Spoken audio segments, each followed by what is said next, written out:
Hey everybody, it's Wednesday night and it's time for Super Geeked Up. I'm an air dancer. I'm an air dancer. Hey everybody, welcome to the show. My name is Jeff. Thank you so much for tuning in. This is your live geeky pop culture show. We're going to talk geeky topics, play fun geek-themed improv games. I'm joined as always by my co-host Francis Fernandez. How do you say my name is Jeff in German? Guten Tag, Jeff. No, that's not right. Good morning, Hello, Jeff. Good afternoon, actually. Guten Tag. I feel like I should know this. Where did that come from, by the way? I don't know. Well, I was going to say it in French, but you know French, so I do know language French. You didn't know. Je m'appelle Jeff. That's right. Yes. I know. I only know a few words in German. When my dad would tell us stories when he was stationed over there. Schadenfreude. Yeah. That's my favorite German word. Oh, is it? Schadenfreude. My favorite German word is Messerman. Is it Yes. German, really? Well, It means knife man. well, let's welcome Knife Man to the show. It's he's back once again. It's from Knights of the Roll Table and Hacking the Greps and Matt Messerman. Hey, folks. Good to be back. So wait, Messer is knife in German. Yep. So so you could say like, "Don't mess with me, or I'll messer you." Something like that. Yeah. Yeah. I think we probably sold knives, but I like to tell people we were assassins. That Oh, sounds you're like a cooler. potter. Oh, so a messer is like a person who makes knives. No, that's a Messerschmitt. Oh, messer. Oh. So you just sold knives, you think? I'm guessing, but I like to say I'm an assassin. So don't mess So with me. maybe in a future Assassin's Creed game they'll make the character named Messerman. The Messerman. I'm in. Oh. Or maybe that I could be love a it. rival game to Assassin's Creed. It's called the Messerman. The whole Yeah, series. Messerman's Creed. Yes. Messerman's Creed. Messerschmitt's Creed. I like it. Okay, that's right. Listeners may always says it's John Lovitz. Oh wait, it's just Matt Messerman. Well, it's even better. It's even better. Yes, it's me, John Lovitz. So thank you, Pierre. Listeners may carry. I see her in live chat. Thank you if you're watching in post, folks. We're gonna have some geeky questions for you. We're gonna play ridiculous rhyming and geeky treasure hunt. Those are our geeky improv games for tonight. And we're gonna talk to what Matt's up to. Thank you, Carrie. He reminds me that we do have a poll question up on YouTube, which we do every week now. He says, "How is Luke's Youngling Slayer 3000 not the only poll answer?" Okay, wait a minute. I'll get to that in a second. Let me tell you what the poll is. It might have helped if I actually brought up the YouTube stream. That'd be great. Here we go. Anyway, it's what geeky item would you want to have? And we got Luke Skywalker's lightsaber, Indiana Jones's fedora, the Dr. Sonic screwdriver, and I just kind of put this one in because I love it and it's kind of funny. Marty McFly's puffy vest. I love that. Which Yeah. I would like to have, actually. Yeah. I want the jacket from Back to the Future too.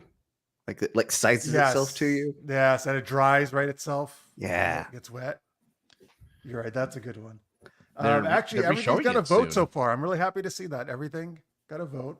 Unlike last week where One Piece got no votes. I was so sad. Oh yeah. For pirates. But we got right now though, Dr. Sonic Screwdriver is in the lead with Luke's The correct choice. lightsaber being second. I would go with the lightsaber, but I'm not a huge Doctor. I don't have a lot of opportunities to like cut things. But you're a messerman. I know. You cut things with knives. Well, if it was a light messer, then I could do it. All right. So wait, what is the Youngling Slayer? Anakin was the one who slayed the.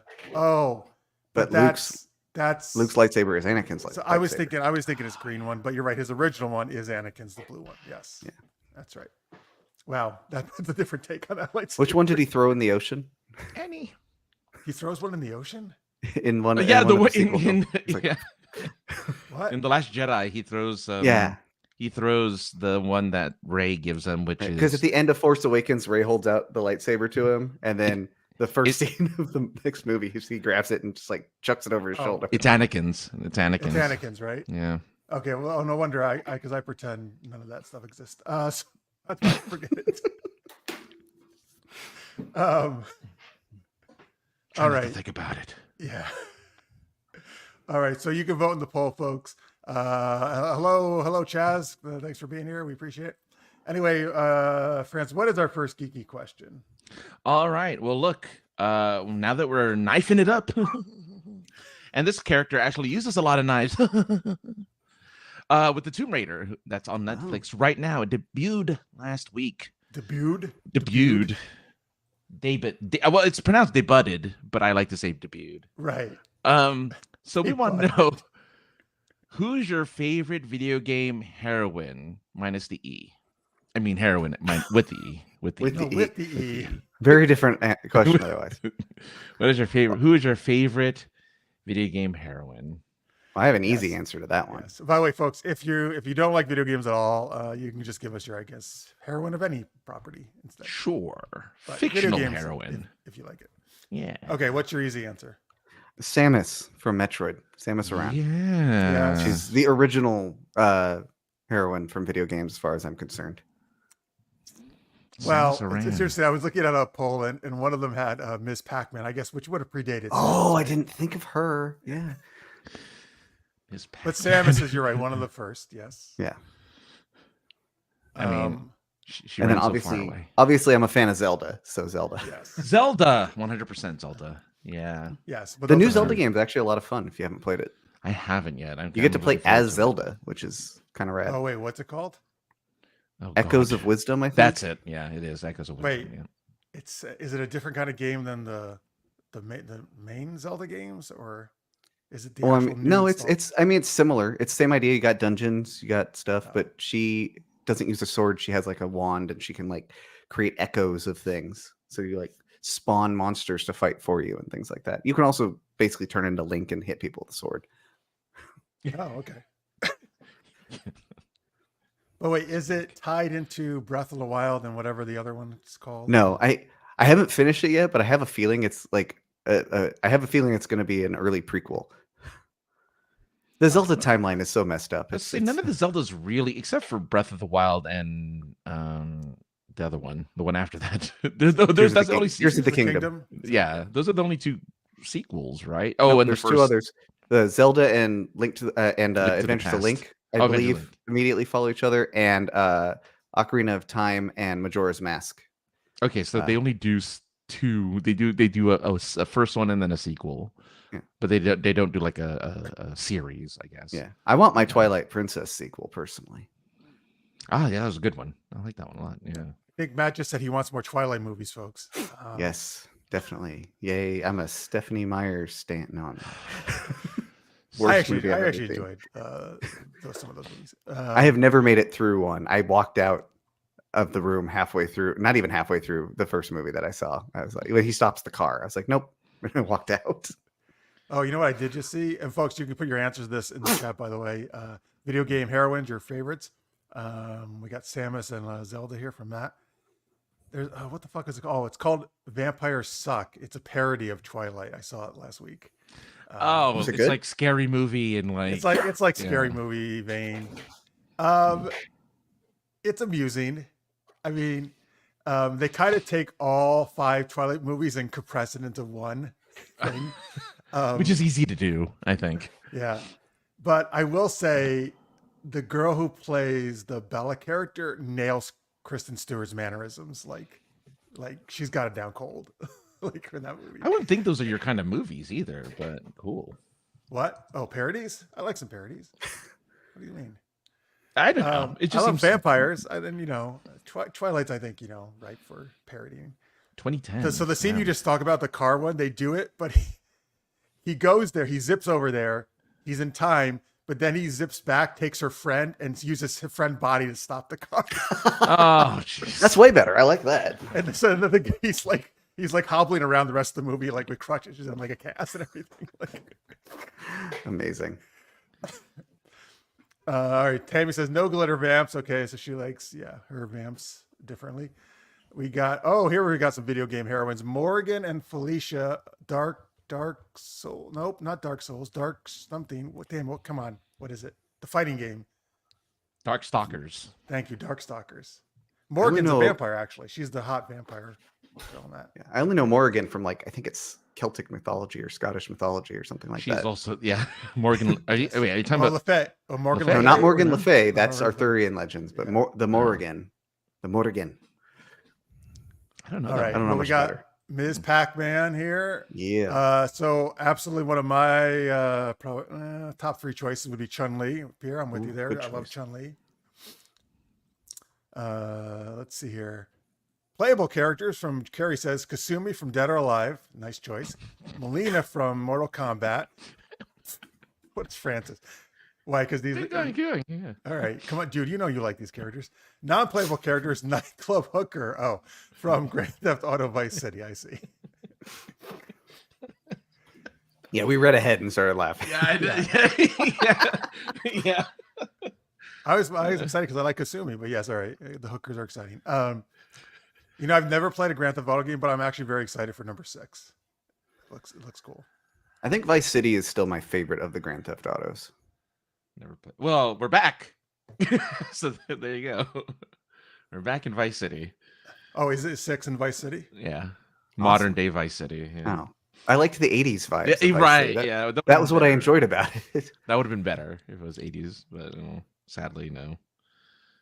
Let's see here. All right. So besides Chun-Li, my top choice always has to be Lara Croft, which is what inspired this question because I've been a big Tomb Raider fan since the very first game ever came out. Have you watched 90. the show yet? I've watched the first 2 episodes. Oh, there you go. I just found out that Haley Atwell is the voice of Lara She Croft is. in that. I bet she's really good in that. I think she's great. Okay, so my very, very quick review is the show's okay, Okay. so far. I also am a big fan of Haley Atwell. However, I do not think she was the right choice for this. Oh, really? Now, this is no aspersion on her. I think she's great. And I bet most people will disagree with me, but I honestly think they should have casted the voice actors from the video game, which they did with her friend Jonah. They used the guy from the video game in the series. That's a little weird. Haley Atwell, for some reason, she's coming across to me as too mature. I could see And that. this Lara, I feel, even though it's post reboot trilogy, she still, I feel, needs to be fairly young, which she was quite young in the reboot trilogy. I don't know, it just doesn't feel right to me. It's something about it that I would have, and I like, just me personally, I like when they use the people, like take the actors who have done it in video games or animated and just let them keep doing it. Like I just prefer. He's saying that you would have preferred the original Mario voice actor to Chris Pratt, who did such a stellar Mario- job. Actually, I Man, wanted yeah. Bob Hoskins and John Leguizamo. Oh my god, yes! Oh, that would have been amazing. I wanted Captain Lou Albano. There. Yes. Was he in that one? The 90s movie? He was in the. No, there was a God, cartoon, like a weekly cartoon. Oh yeah. Yeah, and he was. Was he in the Mario part, or was there like another part of that cartoon? No, he was in the Mario part. I think he was Mario. He's the. I'm going back live-action to like Mario. early Oh, childhood. So I So barely he didn't remember. play himself. He played some character. Yeah, he played Mario. Oh, I actually think Chris Pratt was fine as Mario. I had no issue with Mario. Like Yeah, it was a wasn't different- terrible. It was a different kind of Mario. It was like a Brooklyn, like near Yeah. Mario, basically. Yeah. I don't know. Anyway, check it out, folks, if you want. Like, it's okay. There's something about the animation. Like one review called it minimalist, and I think that's correct. Like it's not amazing, the animation either. Oh, yeah. There is at least one really awesome action scene so far. So it's not that they can't do good stuff, but whatever. I'll have to watch more to give a full. Does she do the when she vaults up from the side of a wall? Does she do the legs overhead A handstand? handstand thing? Yeah. No, she does not. No. That's original Lara Croft, not new Lara Croft. No. Part of it is to also, even though I think their plan is for the next game is to start to meld that into with the older Lara Croft. I honestly miss original, just like adventure, fun Lara Croft, and like Yeah. it's this Lara Croft is very tortured in the video game series. Oh, tortured. Yeah. Yeah, but of tortured characters. All right, anyway, it's back to video game heroines. So besides Lara Croft and Chun-Li, my other choice will be Commander Shepard. Oh, sure. Fem Shep. Shepard. That's a lot of choices. Yes, sorry if I stole yours, but I love all three of those so much I couldn't. It was hard to not say any of them. All right, Francis, what do you have? Who do you have? Well, since everyone picked everything, no. We left nothing for you. Oh, I there's got lots of nothing left. There's lots of I- characters I've left. got. I've still got a third one in the chamber. I want to see if Francis Yeah, says let's see that. what. Oh, you have a third one? Oh, okay. I'll pick one that no one will ever pick. No, they probably will. There's a cute little game called Stellar Blade with a character. Oh, they'll definitely pick her. Yeah, then a character named Eve, who is the heroine of that game. Her or to be, one or the other. So I got two. There you go. To be or Oh, Eve. he doesn't mean Hamlet, folks. He means the character name is To Be from Nier Automata. I figured it had to be that. It could have been 2A. It would have been easier if I said 2A. Well, that's a character. That is a character as well, but But I'll not go as with 2B. prominent. 2B is the best. 2B. Yes. To be. Imagine if she held a skull. A skull. She just had a skull in her hand every time. It could have been like one of the like the robot's dead or something. Their skull of the robot or something. Yeah. I'm a little surprised they didn't go that route. That makes Well, in the theme. what is it? A Japanese game? Korean. Korean. Shakespeare's probably not quite as important. No. Over No, there. probably not. I mean, to some maybe, but not as as it is in our culture probably. But now I want to know Matt's third choice. Oh, Aloy from Horizon Zero Dawn. Oh, yeah, Aloy. Oh, yeah. She's I was getting like, what is- remastered. So Really? They're She's doing getting a remastered. They're remastering Just her. the first game. The rest of the game, they're leaving, but she's like The rest of the game, they're live actually action. making 8-bit. Yeah. Everyone Oh, I else, played yeah. 8-bit and then just her in all her 3D Okay, hang on.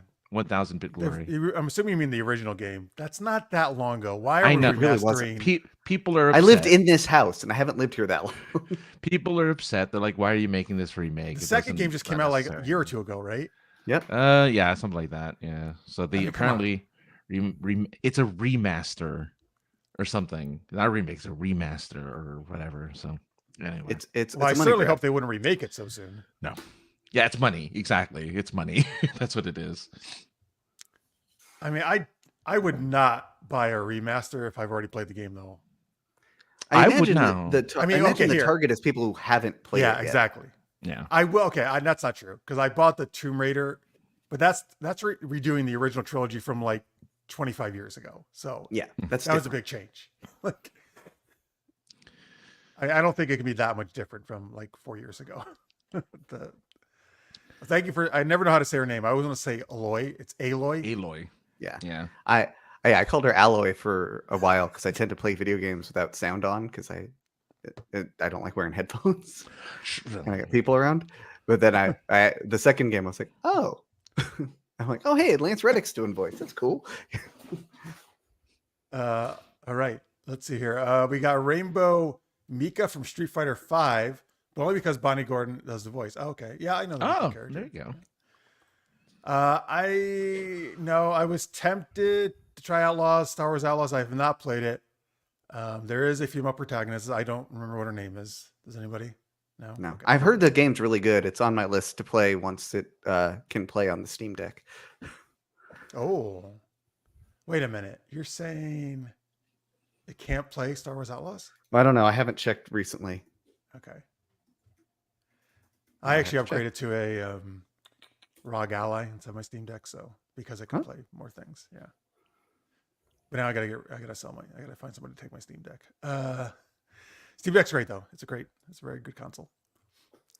You should check it. It might be able. I mean, it may not because it's so new, but it might be able to. Yeah. When I beat Zelda. Oh right, you're playing Zelda now. All right, let's see here. Any other one, Francis, you want to throw in? Like No. Katana or somebody from no. Oh. Oh, I know, dude, Cammy, right from Street Fighter. Oh, Cammy. Sure. you love Cammy. Yeah. Cammy. I love Cammy from Street Fighter everything. Well, which Street Fighter did she debut in? Not Tournament two. edition. Of two? Super Street Fighter 2 Tournament Edition. Not 2, but Okay. the Super Tournament Edition is when she debuted. By today's standards, 2 would have had like almost no one. It only had like what 8 characters or something, or I don't know. Yeah, I don't know. The original maybe 10, maybe 10 or 12. maybe yeah. 10. Yeah, Yeah, but now there's But, like 40. 2 dozen at least, if not more. It's like 50 characters. Yeah. There's something. I feel like Mortal there's Kombat a is sweet spot in those games where like you want a certain amount of variety, but then it gets to a point and it's like there's too many characters, and then you can't like learn them all well. I'm basing all of this on Super Smash Brothers because that's really the only fighting game I ever really got into. Where I was like, when it was very few people, I was like, this is great, and then I was like, there's a million, and I'm like, I can't do this. And don't they in Smash Brothers nowadays? They put in like a lot of even non-Nintendo characters, right? There's a handful, yeah. Is there like Those a are Solid done. Snake or something, or no? I don't know. Yes, Solid Snake, Sonic, others Sonic. probably. It's been a minute. Yeah, they just a couple years ago they stopped though. They're done adding characters. That's It's what been- they've the said. Game's been out for until the new game comes out, and then they'll add Oh, more. you mean like they keep doing like DLC kind of new characters? Yeah, for this Yeah. version of it, they have like There was like at least a 3 roster or of 4, I think. Oh, more than You get- that. Yeah, You get there's- like, well, no, I meant 3 or 4 packs that each Oh, came yeah. with like, you like get Piranha Plant and stuff like that. yeah. Cloud way, from Final Fantasy. Tammy yeah. tells us Oh, the there's a- Morgan is a Celtic goddess of war, fate, and death. That's what it was. She's also a vampire bat. And Lady. dark. Why can't I think of the name again? Dark What's it called? Stalkers. Dark Stalkers. Yeah. All right. There you go. You can keep putting your video game characters if you want into the chat. And you guys ever play Bayonetta? That's something. I have not. There's another. Only time I've ever played as Bayonetta was in Smash Brothers. Well, I mean, where else are you going to want to play her anyway? I know, right? I would like to try those games. They seem interesting. She uses her hair, right, as a weapon? Yeah. No, At least her in the hair first is one. I think Smash in the Bros. second one she cuts her hair, so I don't know what. Well, I don't her know what hair is her happens. clothing. Her clothes are made of her hair, Oh my. and yeah, It is? like yeah, like But everything. Isn't it also a weapon? She can use it hair as? Well, she has guns attached to her hands and her feet. That's true. I mean, who Okay, doesn't? I don't know. I don't remember if it's a weapon, but it is her clothing. I know her hair is her clothing. That's weird, Interesting. but also kind of cool. Well, look, most animals, that's what they use. Their hair is their clothing. That's fair. Except us. Oh. All right. Let's go to our first geeky game. Ridiculous rhyming. So, folks, we need a scene suggestion from you. And we have to speak in rhyme, basically, each of us. So we don't have to rhyme with each other, just with ourselves. Let's see here. Let's get okay. Tell us what video game world are we in, since we were talking about video game heroines.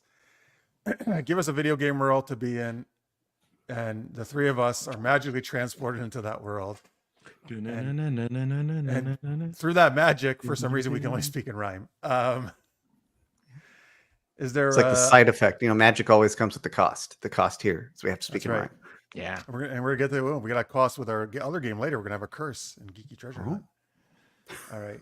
I was thinking, maybe Parappa the Rappa would be a good one to rhyme with, but we can. I haven't thought about that game in decades. You played that too, Francis, right? I did. Well, only the demo. Like they had a demo disc. Oh, that you came never had the out. full game? I had the full game. I think I got no game too, but was that PS1? I want to say, right? PlayStation 1, I think. Sounds right. And then there was a sequel, if you remember the sequel. I think I had the sequel too. It wasn't as good, I don't think. Jammer Lammy. Wait, his mentor was a what? Was a Depends. He has an onion as a mentor That's an for onion. martial arts. Yeah. yes. That's what I meant. Punch, kick. Wait, does he have another kick. mentor? I thought no. That's the only in the demo. That's the only Yeah, I think stage it's the that they onion. play It's the is the martial arts. Is guy. that something like punch kick? It's all in the mind. Is that what they say? Yeah. It's- All right, Grand Theft Auto Vice City. That's where we're in. All right, wait. So I haven't played this. You guys says it's it's in the 80s. Is that right? Yep. Yeah. the game It's like is, Miami in the 80s, pretty much. I think it's Miami Vice. I think it's kind of the vibe they were going for.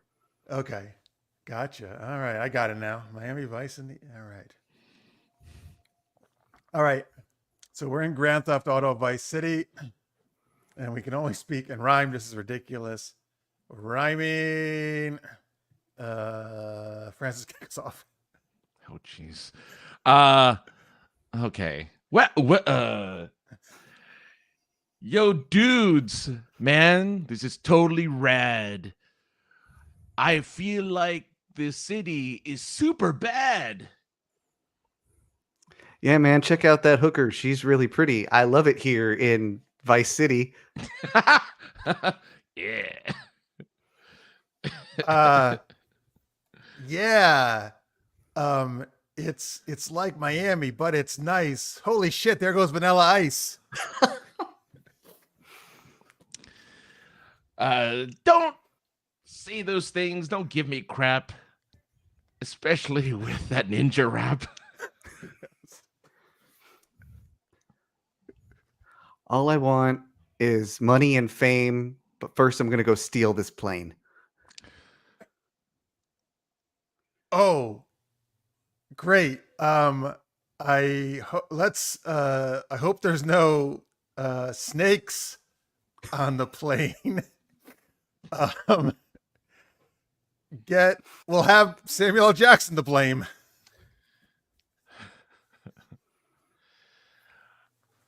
Luckily, though, this plane's piloted by a looker.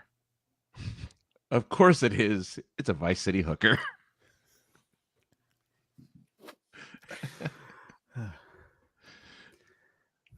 On this plane, it's great. They've got an awesome radio, and I can't wait to jump out. Let's go. Oh my God. Did you bring a parachute? I'm so scared. I just let out a toot. Look. Oh my God, the smell. I'm falling apart. I blame you for this dangerous fart. Out here, the air is clear. You got to jump. You got to jump, my dear. Oh my God. You're proposing to me in midair. Wait, let me fix my hair. Nope. Don't worry, guys. There's a save in my pocket.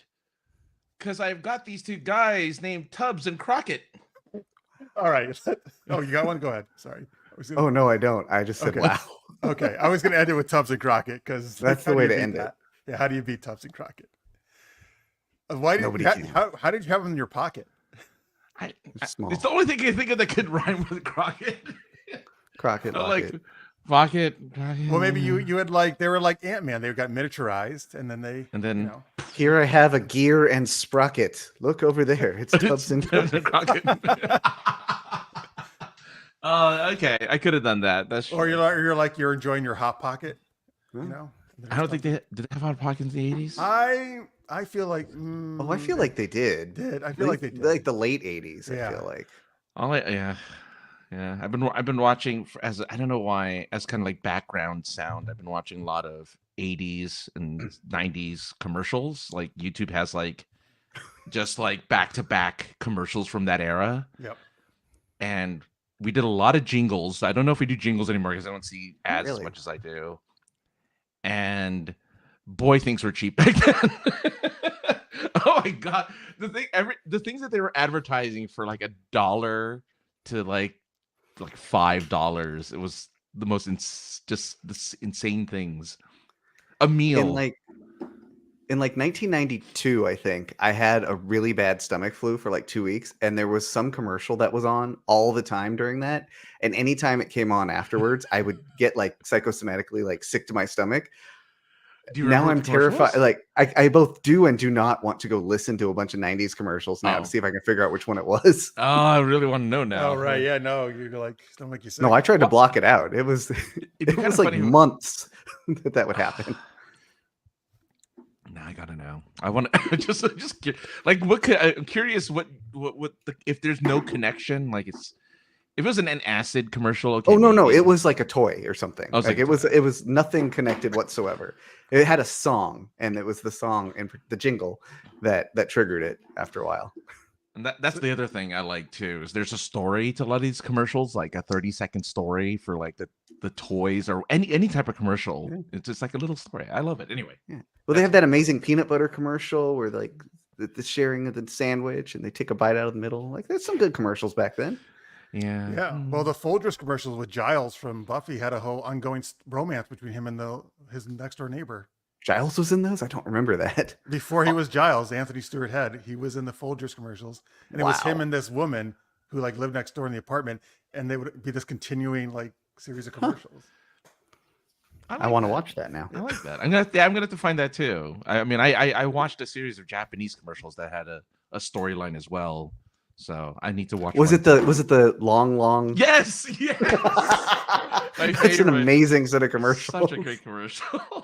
Wait, what product was it? It's like a long gum. It's like a bubble tape kind of thing. Okay. Yeah. And it's like long, And it's just so man. It's just It's such a so strange strange. commercial. And then it's got a twist at the end of Yes. the final commercial. All right. Well, if they do a Messerman game, we know the weakness will be that 90s commercials. Just get them in a room and play 90s commercials. Make it stop. All right. Well, hey, Fran, since you mentioned good deals, I just discovered today I was at Newberry Comics, which is mostly in the Boston area, but there's one in my area now. Mhm. DC is releasing these compact comics now. So this is actually one of my favorite Batmans of all time. I actually have it in multiple editions, but Batman Hush was only $9.99 for the entire 12 issues. Is like a third of the price, man. They have a bunch of these now, at least several of these. So if you're looking for a good deal in DC Comics, they have these like compact, smaller versions of them. I was gonna say, when you said nice. compact, I thought they were like the size of like a Yeah. car, No, like a. they call them compact comics. But, I mean, look, they're still decent size. They're just not quite as big as a normal comic, you know. But dude, No, that seems like a good size for like a graphic novel compendium type thing. I think it is. It's easier to like take around with you, you know. Yeah. Is And the if it's print cheaper, because smaller? like I've been wanting to pick up the Invincible compendiums for Ah. years. I have them digitally, but the physical copies I'm not paying that much money. Yeah, I have that. I like this is ridiculous though. I think this is like the third version I have of this series, but I love it so much. I was like, fuck it, at that price, I'll get it. Yeah, Hush is I think- great. I love Hush. They only have like, at least in the store I saw, they only have like a few out so far. But they'll probably do with more if they're successful. I bet. They have like All-Star Superman. They had like a Catwoman one. They had Joker. They had I don't know, something else. Oh, they had Watchmen out in this version now. Oh. Yeah. So if you never got Watchmen, folks, this is a great way to get it real cheap. Well, they are graphic novels. That's true. They're just like a little bit of, just like a little bit more compact of a version of it. Paper's a little different, so it's not quite as vibrant, but whatever. It's a third of the They're price. graphic paperbacks. Yes. Trade paperbacks is officially what they call them in the. Oh, really? in the biz. So technically, a graphic novel means something that was published as one full thing, like Oh. one full story. When you collect a bunch of editions, like Hush is a collection of 12 detective comics or Batman, that's called a trade paperback technically in comics land. I didn't know that distinction. But Love learning most new people just call things. them graphic novels, the whole thing. Yeah. Like, if you go to the Barnes and Noble, they'll just be called graphic novels. That's just how they're going to classify them. Hello, nurse. Wait, what is it? Animaniacs? Is that what that's Yeah. called? Hello, nurse. Yeah. All right. Wait, I don't Echo know Warner, what- voiced by Rob Paulson. All right. Well, hello, Michael. Okay. Tammy knows. Love the Folgers soap opera commercials. Yeah, she knows what I'm talking about. Oh yeah. Oh yeah. It's Folgers in your cup. You guys remember that? That was like the theme. Oh yeah, I remember the jingle. Yeah. No, there are no jingles anymore. You're right, Francis. It sucks. Yeah. You got Whoa. Folgers. Wow. Folgers. I didn't know you drank Folgers. That's cool. It's the smallest coffee container I've ever seen. Yeah. You can It's get like a compact cup. coffee, like compact comics. I'm just very, very large. I have like spices in my spice cabinet that are larger than that. Well, I wasn't sure if I was gonna like it, so I got the smallest one. And so far I don't like it. It's not very good. Oh, It's not the best damn part it. of waking up. No, it's not very Ah. good. See, that's what happens when you drop the jingle. It stops being the best part. You're not wrong. You're not wrong. But you're right, dude. That jingle would have made me, if I don't drink coffee, but it would have made me at least try it if I did. Sure. That's kind of why I did go back, because I rediscovered those old commercials while. Is that what looking it made you over. pick it up? Yeah, I'm like, oh yeah, Folgers. They still sell You're this. running out to McDonald's because it's Mac tonight. They have that new Was chicken that Big the thing? Mac. It's Mac tonight. That was the big moon guy. The big moon head. Yeah, I No, the remember commercials him. I've been seeing has the actual, because they don't show him anymore. But Ronald McDonald makes appearances. Oh, Which the I'm like like, original one. Yeah. Him, Willard Hamburger, Scott or Grimace, they used to be all on them. It's like, where are these guys? Why aren't you showing up on commercials? No, you're just gonna show the food. Fine. They brought Grimace out a couple years back for the Grimace Shake. For the Grimace That Shake. that was a thing. But that led to a series of unfortunate internet memes. So I don't know. Yeah, well, that was what people were they doing stupid things with the shake or something? They were they were pretending fought- that it was killing them. Yeah. Basically, they would drink it, Oh. and then something would happen, and they would be like dead and like purple. I'm sure stuff. McDonald's loved that. I don't know. Was no it- such thing as bad publicity. Yeah. Was it purple like Grimace, the shake? Mm-hmm. Does anybody know what it tasted like? It was it was a milkshake, right? I think not? I never tried it. Okay. It looked awful. I mean, I don't know. They turn shakes green for St. Patrick's Day sometimes, right? And they can taste Yeah, it. but Yeah, they green have looks the- delicious. Oh, okay. Well, you got purple behind you though. Well, is that blue or purple on links? That's Oh, that's I guess, blue. right? It's That's blue. Yeah, I just looked Well, it up. they did a thing for a while to the ketchups and stuff where they changed the color of ketchup for the kids in the 90s. They changed it to like purple, blue, and green and stuff like that, and nobody wanted it because they're like, this is gross. This is Right, a because you gross associate color. red with ketchup, yeah. Yeah, it needs Even to stay though red. yellow mustard is fine, obviously, it's just not fine for ketchup. because we know it's mustard, I guess, Yeah. right? So So this is interesting. Doug Jones, who's his actor who's been on this show actually. He has. First I role. love Doug Jones. First role. I did not know his first role was Mac Tonight. It's amazing. We were just I'm making my family watch Buffy, and it's been slow going, but we're like we hit season 4 and now it's like starting to move for them. Oh, I think season but 3 and 4 are the best. So I think you're. Oh, I in agree. prime time. But Yeah. it took us a while to get them like on board and like interested in continuing to watch. But we just did I think it's called Hush is the name of that episode. yeah. The one where and they can't Doug speak, Jones right? is and Doug Jones is in that. Oh, is he the bad guy? Yeah, he's one of them. He's the main one. Like I told my daughter, I'm like, anytime you see a tall, skinny guy in prosthetics, it's Doug Jones. Pretty much every time. Yeah. That is a brilliant episode. Because almost the One of the entire best. episode, no one can talk, folks, if you haven't seen it. So it's really well done. But it also has one of my favorite jokes in the whole series, where they're trying to communicate, and Buffy like goes, I don't know, to Giles and Xander, whoever else is there. She's like this, and they all look at her like, "What?" And then you she want us to grabs the steak. jerk you?" And then she's like, "Yeah, like no, I want to steak the vampires." That is really good. All right. So good old Buffy. All right. Good old Buffy.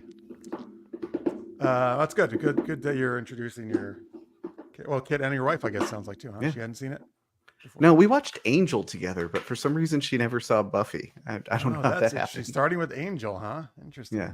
Well, Angel, you could have done that, right? Because Angel had, I mean, it started with the, Yeah, it overlapped. I think she watched like I think once they overlapped, like near like the last season of Buffy or two, I Mhm. think there was some crossover of Oh, us yeah. watching both. I mean, Gotcha. She All showed right. up on Angel, right? No, Buffy Buff- did not. Buffy I think never she was showed up there on at Angel? least one episode. Oh, was she? Oh, because it So- was a UPN show. What the fuck? Who's Charisma Carpenter's character? Cordelia. Cordelia, yeah. Cordelia Cheese. was a main person on Angel for the first couple 2-3 seasons. Yes. So she came over.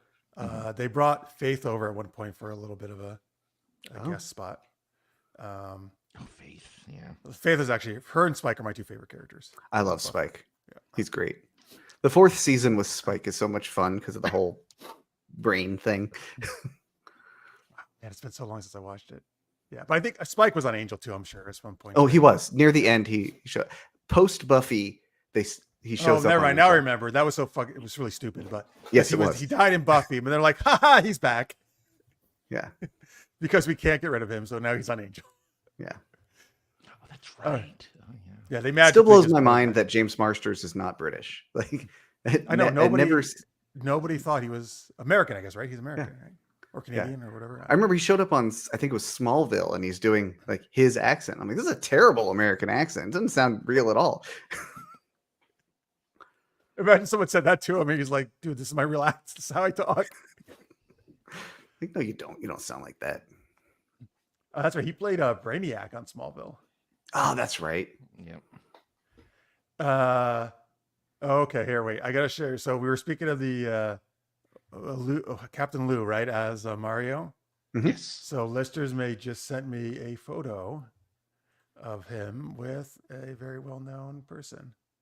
Hang on. Oh, I don't want to share the audio on this. It's him and Elvira. What? Yes. She was in there. Yeah. There's a couple celebrities that made it into the Super Mario Brother Super Show. That's a crossover I didn't know I needed. Oh my God, it's Werewolf Luigi. All right. Oh, that's enough of that. It wasn't a good show. I mean, when you're a child, it's a good show, I guess. But yeah, as an adult, I can't imagine it's very entertaining. Yeah. Well, there's plenty of stuff as a kid that nowadays I don't think would think we're that great. But as a kid, I loved it. Matt, listeners may ask, what did your daughter think of Angel as a puppet? Oh, that's right. Oh, we all loved that.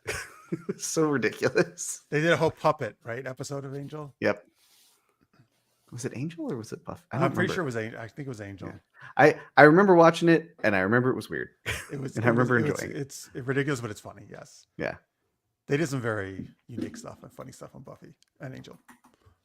All right, let's talk to Matt, and then we're gonna talk about Marvel, Frozen yogurt. Frozen yogurt. Yep. What's your Frozone favorite from The Froyo? Incredibles. Well, that could be a franchise, so we could talk about that. We're going to talk about like superhero and other franchises. Then we're going to play a geeky treasure hunt. So you're going to give us a geeky item to solve. But let's see. All right, Matt, you still knighting it up on the roll table? I am. I think like the last 3 or 4 times I've been on here, we were recording season 6. It took us like 2 years to record this season for whatever reason. It's not that long of a season. We're just all busy people. Yeah. But we just wrapped that. And we're entering our final season pretty soon, which is very exciting. Season 7. 7th season. All right. Just like Yep. Buffy, 7 seasons. Yep. I was going for a movie for the last one, 6 seasons in a movie like Community, but they wanted to keep going with the podcast idea. But no, it's a lot of fun. We Well, so tell started to people bring back. if they haven't seen you, what is Knights of the Roll Table? Oh yeah, Knights of the Roll Table is an actual play D&D 5e podcast. So we have several characters at this point. Each of us, we're a bunch of improvisers that were all at the same theater for a while here in San Diego. We were playing D&D like together just for fun, and then we decided to turn it into a podcast. So we've got a whole homebrewed thing, and I only DM one shots, so I don't have any say in the overarching story. But the overarching story's been pretty cool. 6 seasons in, we've got a lot of great casts, cast members. We got a lot of good guests throughout. Tad Stones, the creator of Darkwing Duck, was on an episode because his son is on the podcast. It's a ton of fun. Definitely recommend listening to it. I've got 5 characters over the course of the season, I think, that are like actual playable. But my first one was Celius. He's a 100-year-old wizard, but he's an elf, so he's not that old. Half elf. Yes, not that old.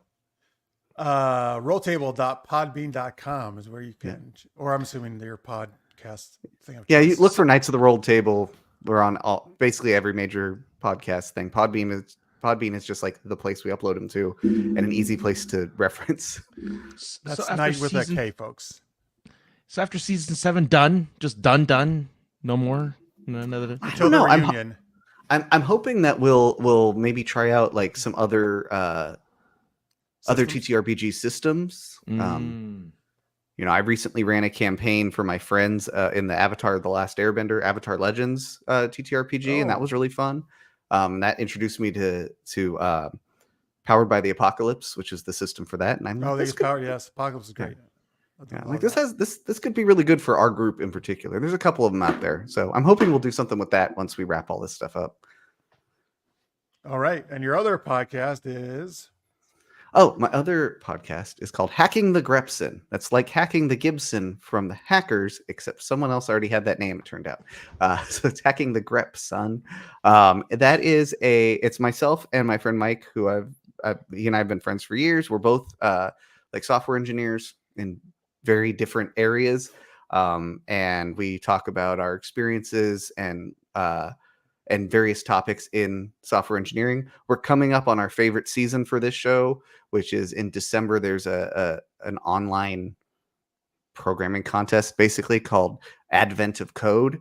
And on our podcast in particular, we really like going through those through the actual problems and like talking about them and kind of dissecting them. So we talk about all sorts of concepts. We've talked about like AI stuff, and we've talked about actual like directly like what IDE do you like when you're programming and things like that.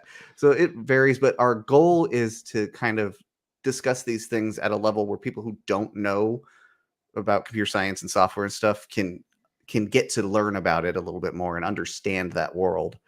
We work with computers all day, regardless of what you do. Pretty much, you got a computer in your pocket more than likely.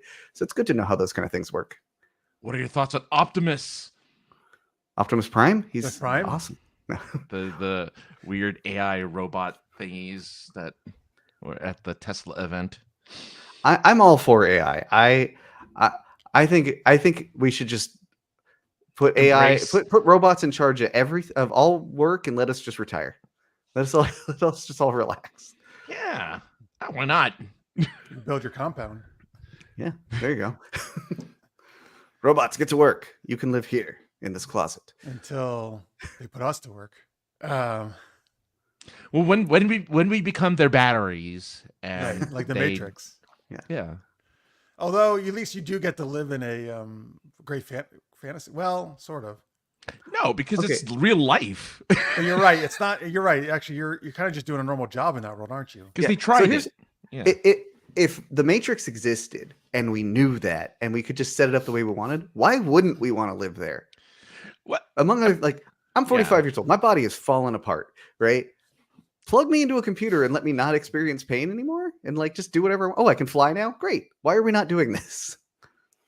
Right. Get So on it. the ideal version of the Matrix, not Yes. the original way because they were just doing normal.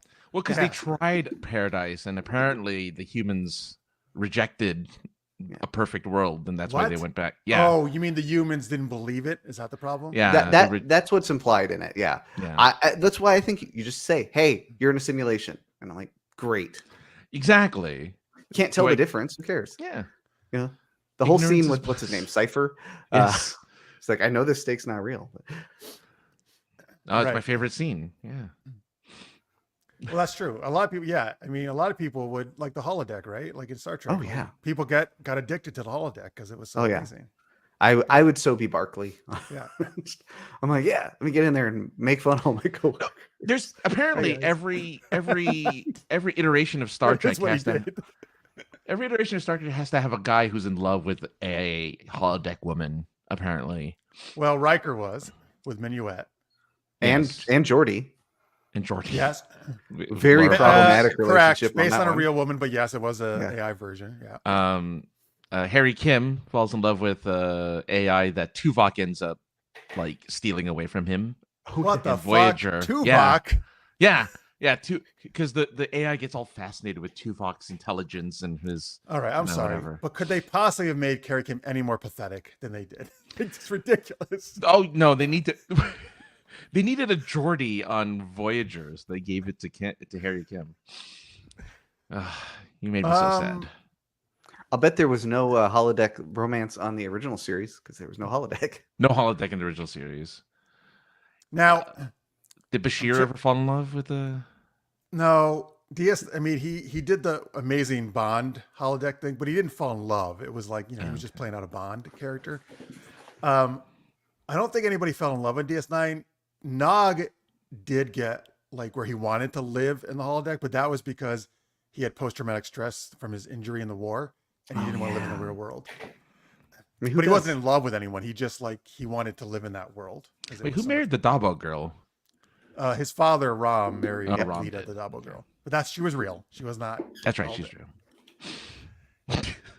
I mean, yes. Now everyone's reaction to that was classic when she revealed she was in love with him. But he's a nice guy. Why no, would he was. I thought it was great because he's like the nicest Ferengi ever. Yeah, it absolutely works. Like it's to me very believable. I'm like, yeah. I just remember because they're on Risa when Bashir and Quark both find out from Lita that she's in love with Ram, and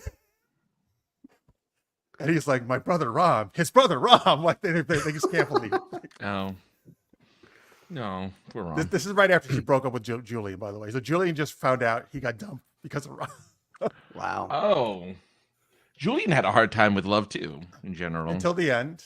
Because he was always infatuated with Jadzia Dax. Mm-hmm. And then Worf came along and stole her away. Yep. I forgot there was an episode where there's an alternate universe where Worf and Troy get together. Not an alternate universe. It's the real universe. Yeah, well, it started with an alternate universe, and then I guess it turned into the real thing. It started with sort of different potential things happening, timelines, but then it actually happened in the last season for real. So weird. I liked it actually. I liked them together. I liked that. Well, Troy's mom and Worf's son were always like buddies, so that kind of makes sense. Yeah, that's true.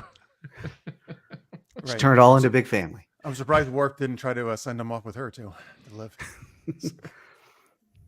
He was always carting like in the beginning. He's like, "Yeah, get out of here! I can't raise a kid." My son wants to hang out. Send him back to Family Ties. Is that where he's from? What? I didn't know No, that. stop it. It was Brian Bonsall from Family Ties. He's like the little kid, the youngest kid on Family Ties. That's amazing. That's amazing. No, wait I didn't a minute. know that. I'm almost positive. I have to check. That's a kid they introduced later on in the show, right?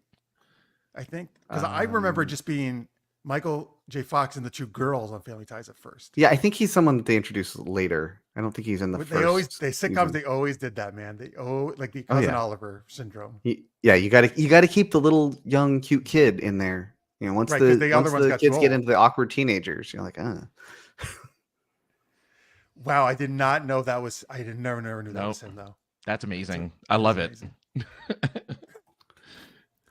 Rolltable.podbean folks.com and Hacking the Grebson on Podbean is where you can catch up. Yeah, go check them out.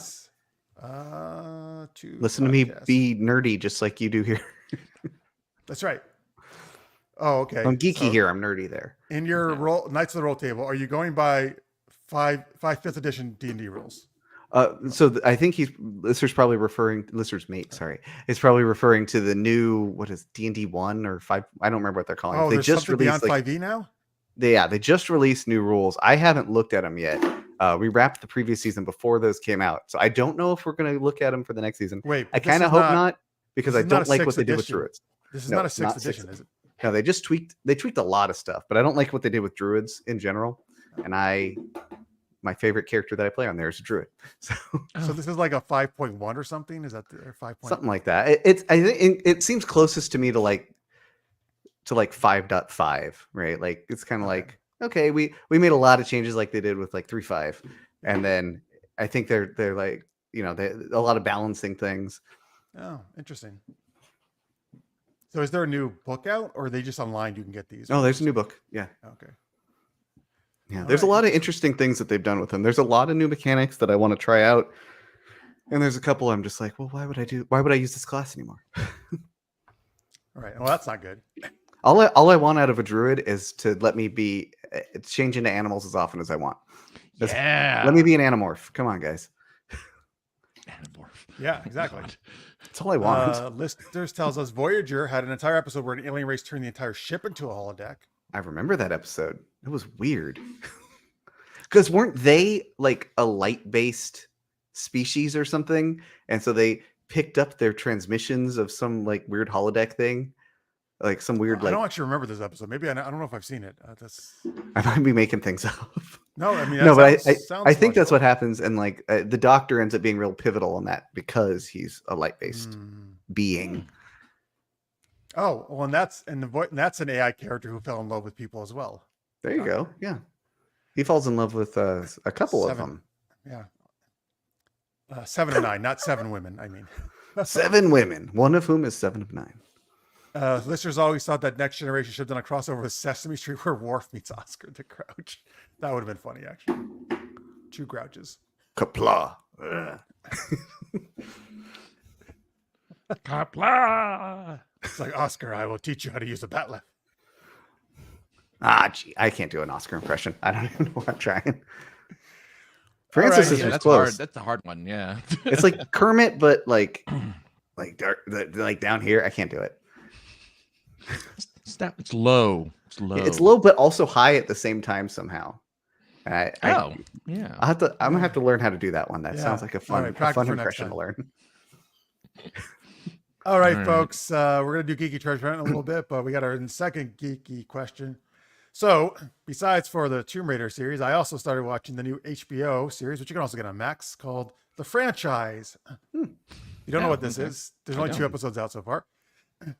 So this is a show. It's about a production of an MCU-like. Oh yes. So it's like it's a team of filmmakers making a movie in this franchise universe, like a Marvel Cinematic Universe. It's called like Tecmo or something, the actual name of the film they're doing, but this is just like one property within this huge cinematic universe, right? So it's kind of it's poking fun kind of at the things that in these huge MCU type universes, right? It's pretty. I've enjoyed it so far. It's fun. Okay. It's also if you've done anything in the film industry, which I mean mostly independent, I've done a little bit in Hollywood stuff. It's also, I think, feel very accurate at how totally assholes a lot of these people are on film sets. So it's I feel very accurate in ways, but it's fun. And it's fun that it's because they're making like a superhero type film too. So anyway, based on that though, the question is, if there's any franchise out there like the MCU, like DC, or it could be, I don't know, really anything. I guess it could be Law and Order universe if you want it. I mean, or CSI. Those are kind of their own universes in their own right. Yeah, they Right? kind of are. What franchise do you want to run? No, and I don't mean because I can just foretell Francis' joke saying I want to run McDonald's. That's a franchise. I was gonna pick a sports team, but sure, yeah. I mean, All right, damn yeah. it, I didn't get the right one. Okay, I mean an entertainment-based film TV franchise. All right, that's what I mean. Although I guess it would be fun to run. It could be fun to run a sports franchise too. Well, now that I think we talked. Did we talk about it here? The Oakland A's moving to Las Vegas. Yes, I can't stand that everyone's going to Vegas and leaving, like all their original. I mean, the A's have been back and forth between different places, but Yeah. like I'm still. Vegas. Well, you're probably pissed off more than me, Matt, because I was not an original San Diegoan. But didn't you? Were you a Chargers fan or no? I'm not a sports person. Okay, so never mind. You didn't care. I was sad because most of my friends were sad. Your empathy. You Yeah, empathize. I'm like, I don't get it, but I'm sorry, guys. I just not a big. I just don't like that when everything goes to LA. That's what I don't like when everything has Yeah. to move to LA. We used to not have anything though. Well, you didn't Football have Angels. you didn't have a football team for Yeah. a time. For a while, yeah. Now you have 2. Yeah. We need to go with the 2 baseball teams, 2 football. We're Wait, do you have the 2? Noah's Ark of sports. Hang on. Well, no. You only have 1. Dodgers was the only one actually in LA, right? I mean, Angels are in Anaheim. Angels Yeah, are in but they're Anaheim. the Los Angeles Angels of Anaheim. That's the name. Oh, that's right. They changed it to Los Yeah. Angeles Angels. That's so stupid. All The right. Los Angeles Angels of Anaheim. I So hate that. they're technically It's called LA. the Anaheim Angels, and it alliterates Anaheim Angels. Oh, what the fuck! So getting pissed off about this. We have And two then they're in the hockey teams, outfield. You know, it's a whole thing. You have 2 hockey teams. the Kings and the Ducks. You have 2 soccer teams too, I think, right? We have the Galaxy, Galaxy? and Don't you have another one? I don't remember, but I know we have the Galaxy. But we have two of everything. Come to us, sports. Wait a minute, wait. franchises, two of Oh, and you have the everything. Lakers and the Clippers. Lakers and The Clippers also used to be, well, they were, I guess, at one point in LA, but they were in San Diego for a while, and then they went to back to LA. Just come to us. Come to the embrace of Los Angeles. Which makes sense for San Diego because I think it was a Clipper ship is what it's based off of. Oh. I think. Look, we're an overpopulated state/city.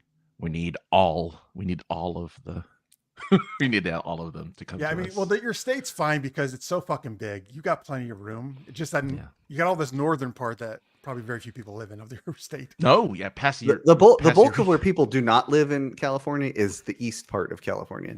Oh, that's that true. too. East People north. live on the by the coast, Right. and then It's all the like coast. and That's true. there's a handful. There's some folks that live up north. Yeah, I've been it's to gotta those. be way less than Southern California, right? Oh yeah. Oh, the Yeah. cities between like San Francisco and like Oregon itself they're just little townships. You know what? I bet up there, like in the north by Oregon though, and like by the coast, it's really pretty. I bet nice. Oh, it is. It's gorgeous. Yeah. It's like you got redwoods and stuff. Yeah. Yeah, and then there's not so goddamn many people. You can relax, enjoy nature. In Oregon? Well, in Northern California Oh, Northern California. Yeah. and parts of Oregon. I'm not talking about. I mean, even Portland's not that huge, to be honest with you. Look, I'd go there, but now they won't fill my gas tank up, so I'm not going anymore. What do you mean? In Oregon? It used to be a law there that you couldn't pump your own gas; you had to have an attendant do it for you.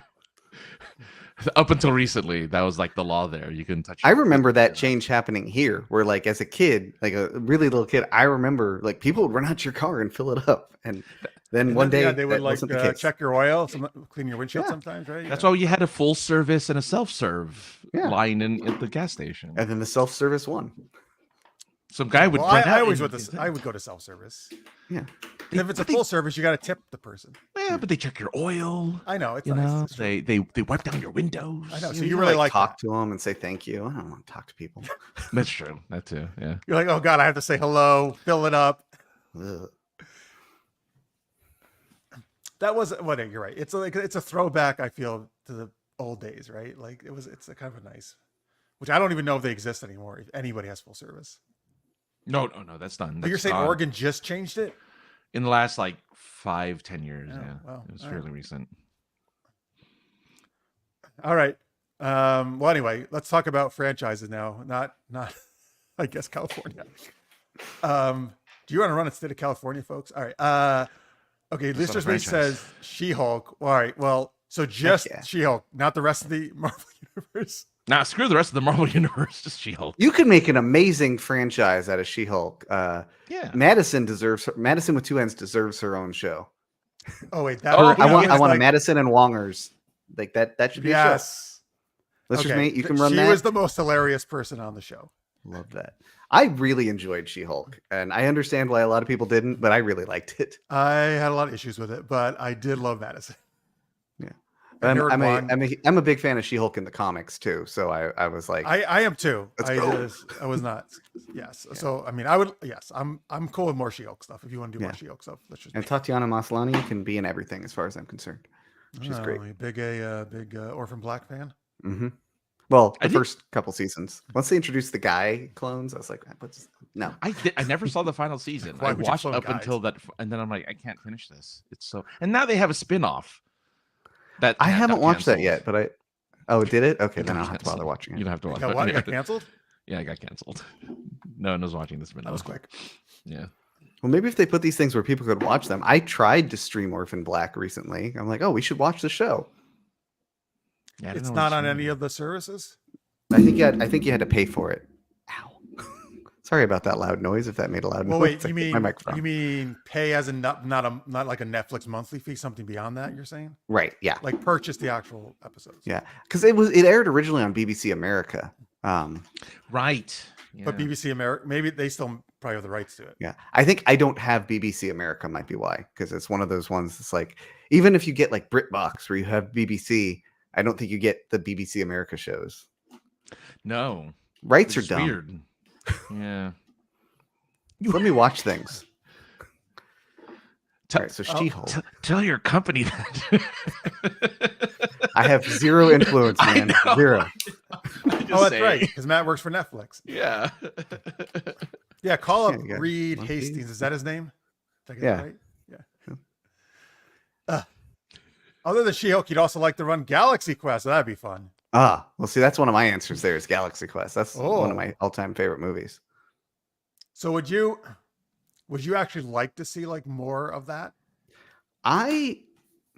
So when I think franchise, what I think is like not just telling the one main story, but like really branching out and Yes. seeing other things. And that universe seems really interesting. Like the two aliens, the two main alien species we meet are both relatively interesting, and even like the rock creatures and stuff like that are fun. I'm like, I want to learn more about these, and like, hey, what happens to humanity now that these the Thermians, I think they're called, show up, and now we got a spaceship. Like, does that affect humanity in some way? I don't know. It'd be fun. Oh, that's true. Oh, you're right, because they crash land in that ship, right? At the end, yeah. But do you want to hear more of that? Yeah. Do you want to hear more of that though? That guy's Yes. their voices. Enrico Colantoni is awesome. I like That's it. a great Oh, impersonation. he's great. Yeah. Untap. He was. What do I remember him from? He's was the Veronica Mars. Is the Veronica main thing Mars. people know him from. No, he was in a sitcom with. Was he? Oh, he was. Just Shoot Me. I Yeah, think it was Just there Shoot you Me. go. That's it. He's the. I completely forgot about that until you said it. And then- That's what I remember him from. I'm like, oh, he's back. yeah. I remember when we watched Veronica Mars. I was like, hey, it's that guy. Oh yeah. Listeners May says he has BBC America, and they hardly show any British shows anymore. No, you I'm know what they shocked do? That Lister's Mate likes British shows. They put British shows on YouTube. That's how I watch my British panel shows. That's how I watch Taskmaster and QI. Yes. Yeah. And 8 out of 10 Cats does Countdown. Yeah. Oh, see, we Those watch are- the same exact. Those are my things. 3 favorites. The same exact things right Wow. here. I Alright. love Taskmaster. Wait, what were the 3 you said? Taskmaster, QI, and 8 out of 10 Cats does Countdown. There's a couple others that I'll watch now and again. So So those are like the main ones. I wish it was, but I'm assuming you're going to tell me it's not Taskmaster from Marvel that the show is. It is not. No. Who can copy anybody's up-fighting abilities? They did do a Taskmaster America for a season, and So apparently it bad. was so terrible. So yeah. Did bad. they That's what I just saw give you- first. Tasks to do? Is that what they do? So the conceit of Taskmaster is you've got the Taskmaster who's like the boss, right? And the conceit of the show is that he is giving 5 comedians these like tasks, and then they score them based on how they did. But they're always weird. They're like, get this ping pong ball to the highest, as far away as you can get it, or things like that. But really, in reality, like his nerdy assistant is the person who's actually who like actually runs the show and writes all the tasks and stuff. Yeah. But there's multiple versions, and of the English speaking ones, the American one is terrible, and the other 3 are all pretty good. Australia, New Zealand, and the UK. We got the shitty one. Okay, good. Yeah. Well, we've got Dropout. That I feel like Dropout is the American answer to Taskmaster and those kind of panel shows. Well, I recommend Would I Lie to You. That's a great. Oh yeah, I've seen a couple clips. I watched a bunch of James Acaster Yes. clips from that show. He's so funny. All right. I don't know any of these shows. We're so British. Chaz says BBC America is on cable, but they only show nature programs and Star Trek, TNG, and Doctor Who. Well, I like. all Oh those yeah, things. they do. 2 of those. They, yeah. it's weird that they shows a lot of Star Trek on. It's because of Patrick Stewart, but that's it. Well, wait. But he's so- French on that show. Yeah, very French. I don't know what to tell you. Doctor Who. Disney has the rights to Doctor Who now, right? They do. I believe they have the rights to the newer Doctor Who. I But does don't it know. still? So is it not? The new ones are not on BBC America, or they still are? Not They're sure. only on Dis- I used to they're only have on Dis- BBC America explicitly to have Doctor Who. I'm Mm. like, I'm going to not pirate this show. I want to actually Good give for them you, money. Matt. Well, to be fair, I worked for an anti-piracy company for like 15 years. Oh wow. Oh, good. So it's like, I shouldn't do this. But they're not using my technology, so haha. Oh, I see. All right. Yeah. But Doctor Who, I felt like they deserve my money. I like that show. Grew up on that show. I continue to like that show. Yes. That's a franchise I would love to run. Let me run Doctor Who and like let me do some of these spin-off. Torchwood, That could have gone great. The new unit thing that they're going to be putting out soon, that sounds great. But like, there's a ton of stories you could tell in that They keep universe. trying. They did Class for a little bit, which was Oh, like, yeah. which only The lasted Sarah a Jane season. Adventures had Oh, that potential. Yeah. Well, it only ended because she had passed away. Like Yeah. that's the only Oh, way it and ended. it just never really like. I think it was too aimed at kids. Oh yeah, for yeah, me. yeah. That's true. That's true. It's very. But hey, they had good Doctor cameos, so I'll Yeah, take you got that. K9. K9, yeah. Hello, All right. Doctor. Oh, that's So good. your choices would be Doctor Who and Galaxy Quest are two of your choices. Yeah, and actually Star Trek would be a great one. I honestly what I want to do, I want to own franchises that people I don't think are running well or that I'm worried are going to go off the rails and like take that. Like I would like to run the Back to the Future franchise strictly to prevent people from making more Back to the Future movies because I doesn't need them. Yes. Please do not let them make any more. Well, But if you do, it needs to have someone like me who's a huge Back to the Future fan running it, so you can do it right. You don't reboot. No. It's a continuation of the story without those characters. Someone finds a flux capacitor. Yes. Right? They pick it up on the side of the road next to the train. That's what Star Wars what's should this have do?" done. That's Yeah. what Star Wars should have done. Yes, I agree with that. Okay, Matt, you need to make this movie for Back to the Future. I already like this idea. Yeah. Do it. Most things that have like most trilogies or whatever, when they go to make prequels or sequels, I think the thing that they do wrong is that they don't go and tell a different story in the universe. Like the best Star Wars things have been like The Mandalorian, right? That's in recent years. I mean, obviously, I agree because it was a completely new story. It was, and then it started to dovetail back into the Skywalker thing, and it lost a lot of steam. I'm like, you got to just get away from those guys. I don't want to know any of the characters. Let me watch new things. But I like this. I like the universe. I'll get your comments in a second, folks. You're right. That is absolutely, I think, their biggest problem.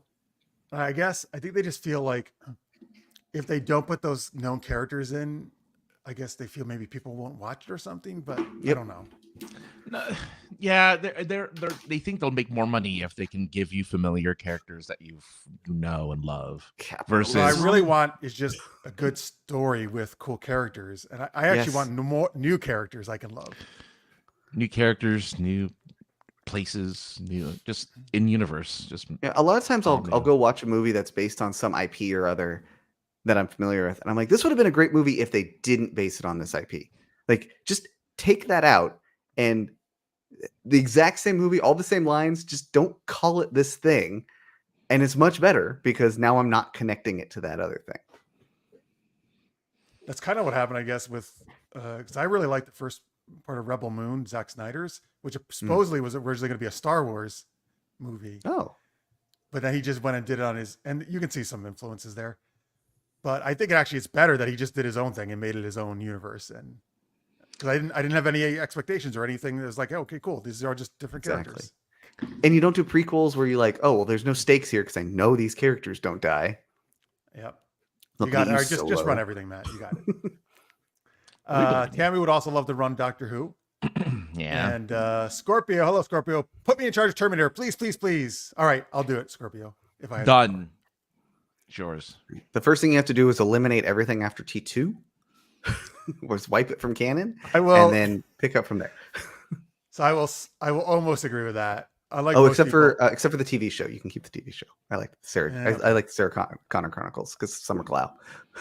Yeah, I didn't love that. Unlike most people, I actually really like T3. And what I think what it did is it actually closed that first three movies up as a full story to me. It did do that. I did appreciate that aspect of it. So it felt complete, and I was good. Like, and she could make her boobs grow. Yes, the Terminatrix. Yeah. Oh, does she just do that? Doesn't she? I forgot. She does that. She makes her boobs grow. Oh, she looks at the poster. I think billboard of the woman. Like... Why don't they show Schwarzenegger making his? Never mind. Yeah, just let my penis be bigger. No, because then they show his naked butt a lot, though. It does. Well, you know. But I think actually anything after that, they just keep fucking it up. Yeah, and I feel like Terminator 1's such a great time travel movie. It's like one of the few that doesn't screw up time travel. It's got a really nicely contained circular time travel loop thing. And then T2 screws it up a little bit. They're like, oh, but this happened. Now we got this alternate and like things are happening. And then it goes off the rails after a while. Yeah, the problem is with the last couple movies, like the more they do, the more they have to come up with these machinations to make everything fit. And it just gets more and more ridiculous. Like Well, it's I like, can't accept okay, it anymore.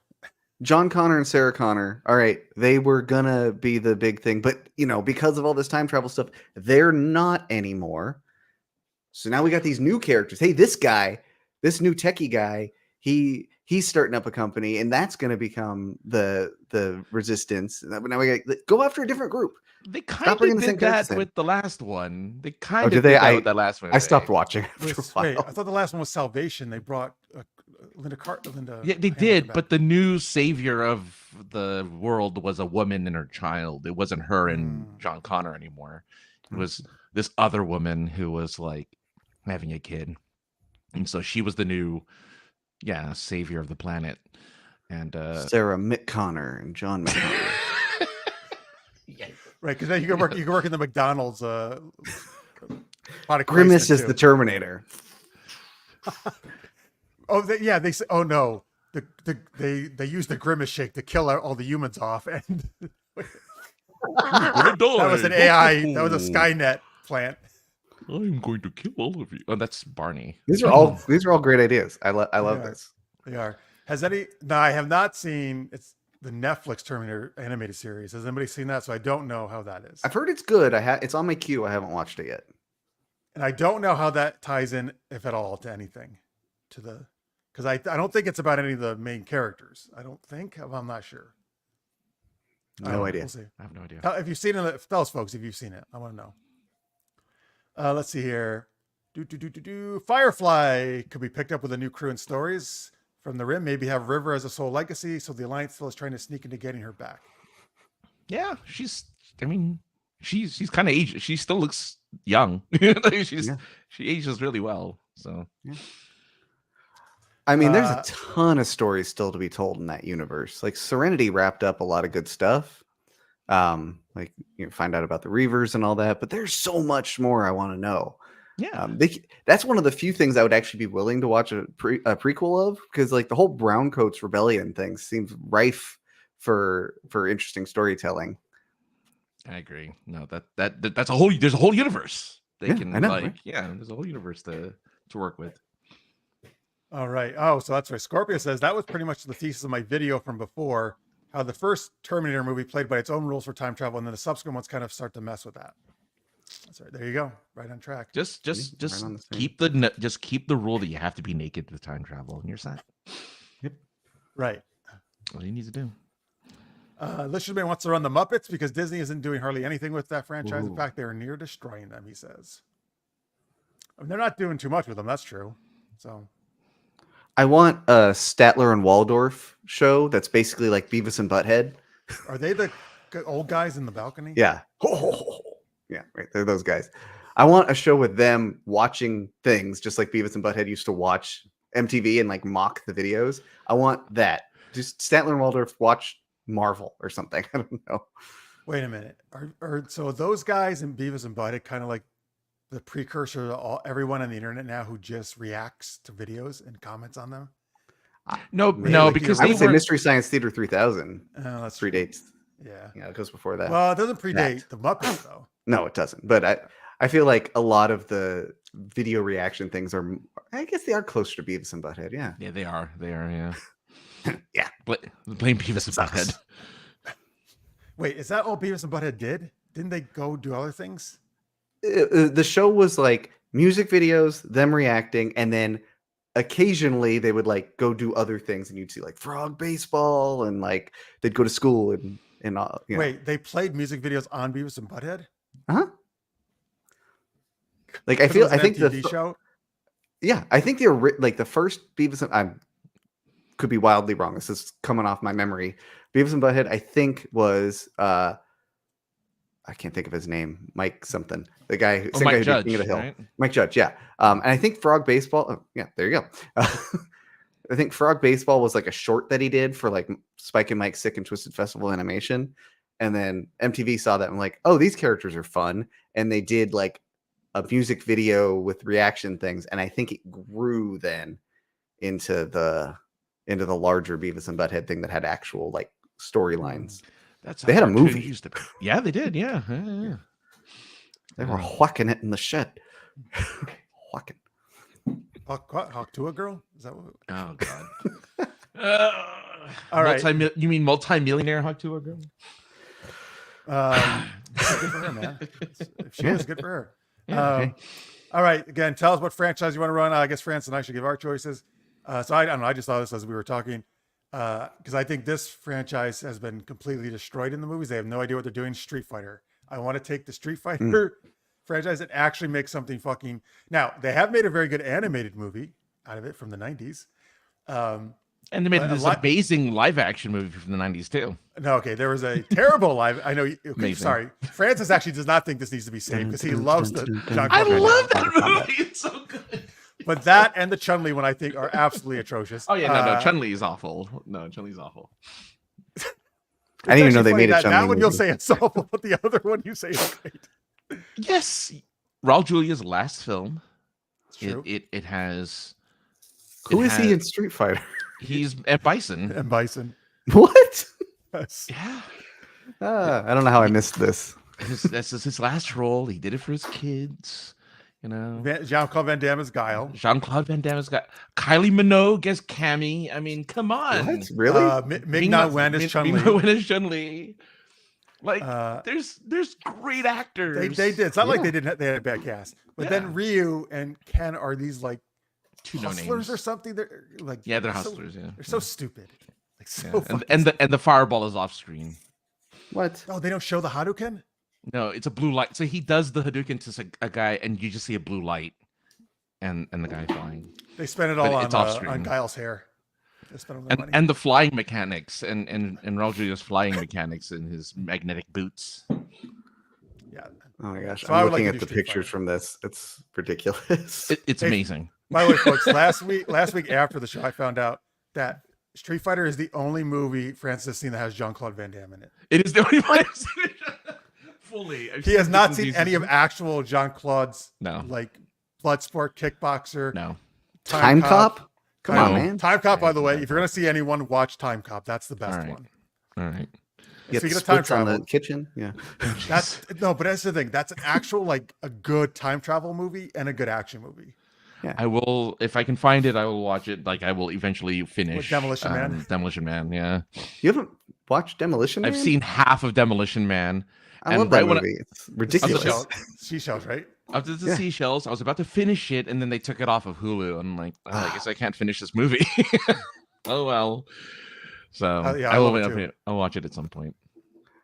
My favorite part of that movie, the first time I watched it, my dad was sitting next to me, and they're in the car and they're listening to the oldies station, and like it's like commercial jingles. Jingles. Yes. Francis loves this universe. So clearly, my dad turns to me. It's like, if that ever happens, just kill me.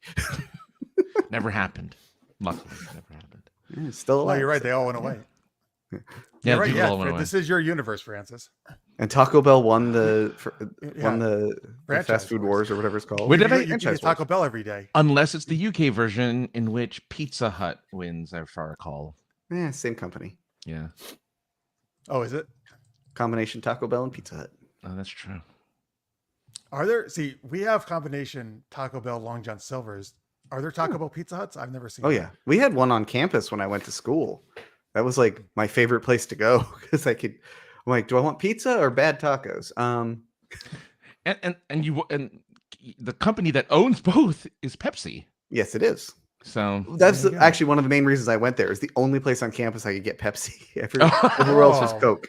Well, I'm with you then. I would have gone there. Yeah. Oh, Jenna just tuned in. Hey, Jenna, Taco Bell is the best. There you go. Agreed. It's not good Mexican food, but it's good. I enjoy it. When you want Taco Bell, you want Taco Bell. What's period. the Run for the current slogan for Taco Bell, by the way? I don't know. It used to be run to the border. Yo quiero Taco Bell. What does that mean though? I want Taco Bell. I want Taco Bell. Actually, I love Taco Bell. I love Taco Bell. Like I think the literal translation is I want, but in context, I believe it's I love it. That was the Chihuahua, right? Yeah, Yes. Gidget. Gidget was the actual name of the Chihuahua. I don't know why I know this. Gidget was a girl, but in the commercials, she had a male voice. Wow, Get you up know a lot with- about Taco Bell. I don't know why I know these things. I have a terrible memory, except for useless garbage like this. It's just Nothing wrong with that.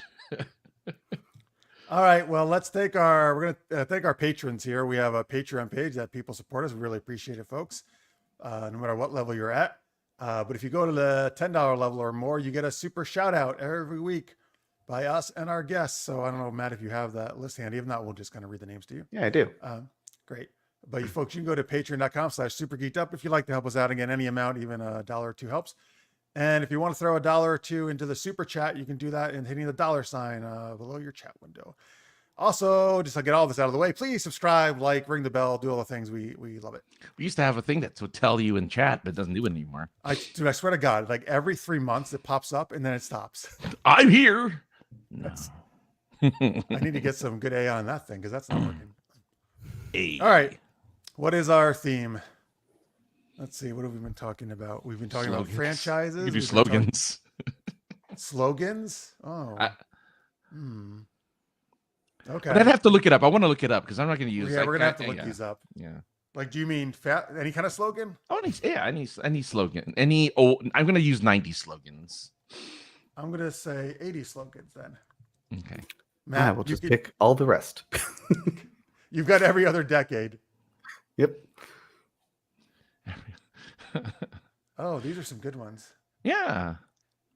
All Nice. right. We ready? Yep. Okay. Well, this is a super geeky thank you to the super shout out patrons of $10 or more. To Craig Allen Poole. You know that once you pop, you just can't stop. Or poop. That too. Which I first read it as once you poop, you can't stop. But it's once you pop, you can't stop. Well, Rachel Jiggy J. Rachel J is just her name, actually. Rachel, give me a break, Rachel. Break me off a piece of that Kit Kat bar. Is that a euphemism? No, I just want a Kit Kat. I like Kit Kats. That's what they said in the They're commercial. good, man. Oh, right. Kit Kats are good, man. Yeah.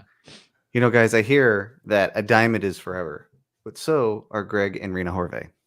They are forever. They're a little too forever, I think. Wait, what was the first one you did, Francis? I don't want to copy it.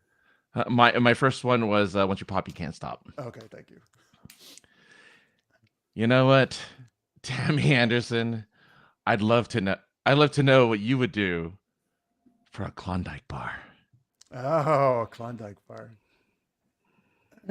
Do they still do Klondike bars still exist? They I do. don't even know. They do. Yeah, no, they do. Okay, You find them in the freezer section of your grocery store. Okay, cool. Hey, Johnny Big Daddy Pappas. Lego my ego. How dare you take that? By the way, I eat Eggos every day. Like I love Eggos. They're great. Now, I don't know if I want to do this next one, but you know what? I'll just do it. Michael Gilstrap. Thank you very much. And that's, you know what? That's That's been good. Nike's been that for decades, right? They've never changed it, I don't think. I know. I think you still just do it. Yeah. Just do it. I mean, oh God, what's his name? The guy from Transformers, the first guy from Transformers. Shia LaBeouf? Yeah, he did a little movie, he did a little clip online where he said to just do it, and he screamed at people to do. You know, Do it. I only know it from the meme GIF, the GIF meme. And he does the hand thing. Just do it. Was this the one when Shia LaBeouf was going nuts? Yes. Yeah. Okay. All right. Wait, who are we on again? Dash, No, Dash. Dash Oh, V. my favorite. Your Dash favorite. V. You know what the best part of waking up is? You and my cup, Dash V. You.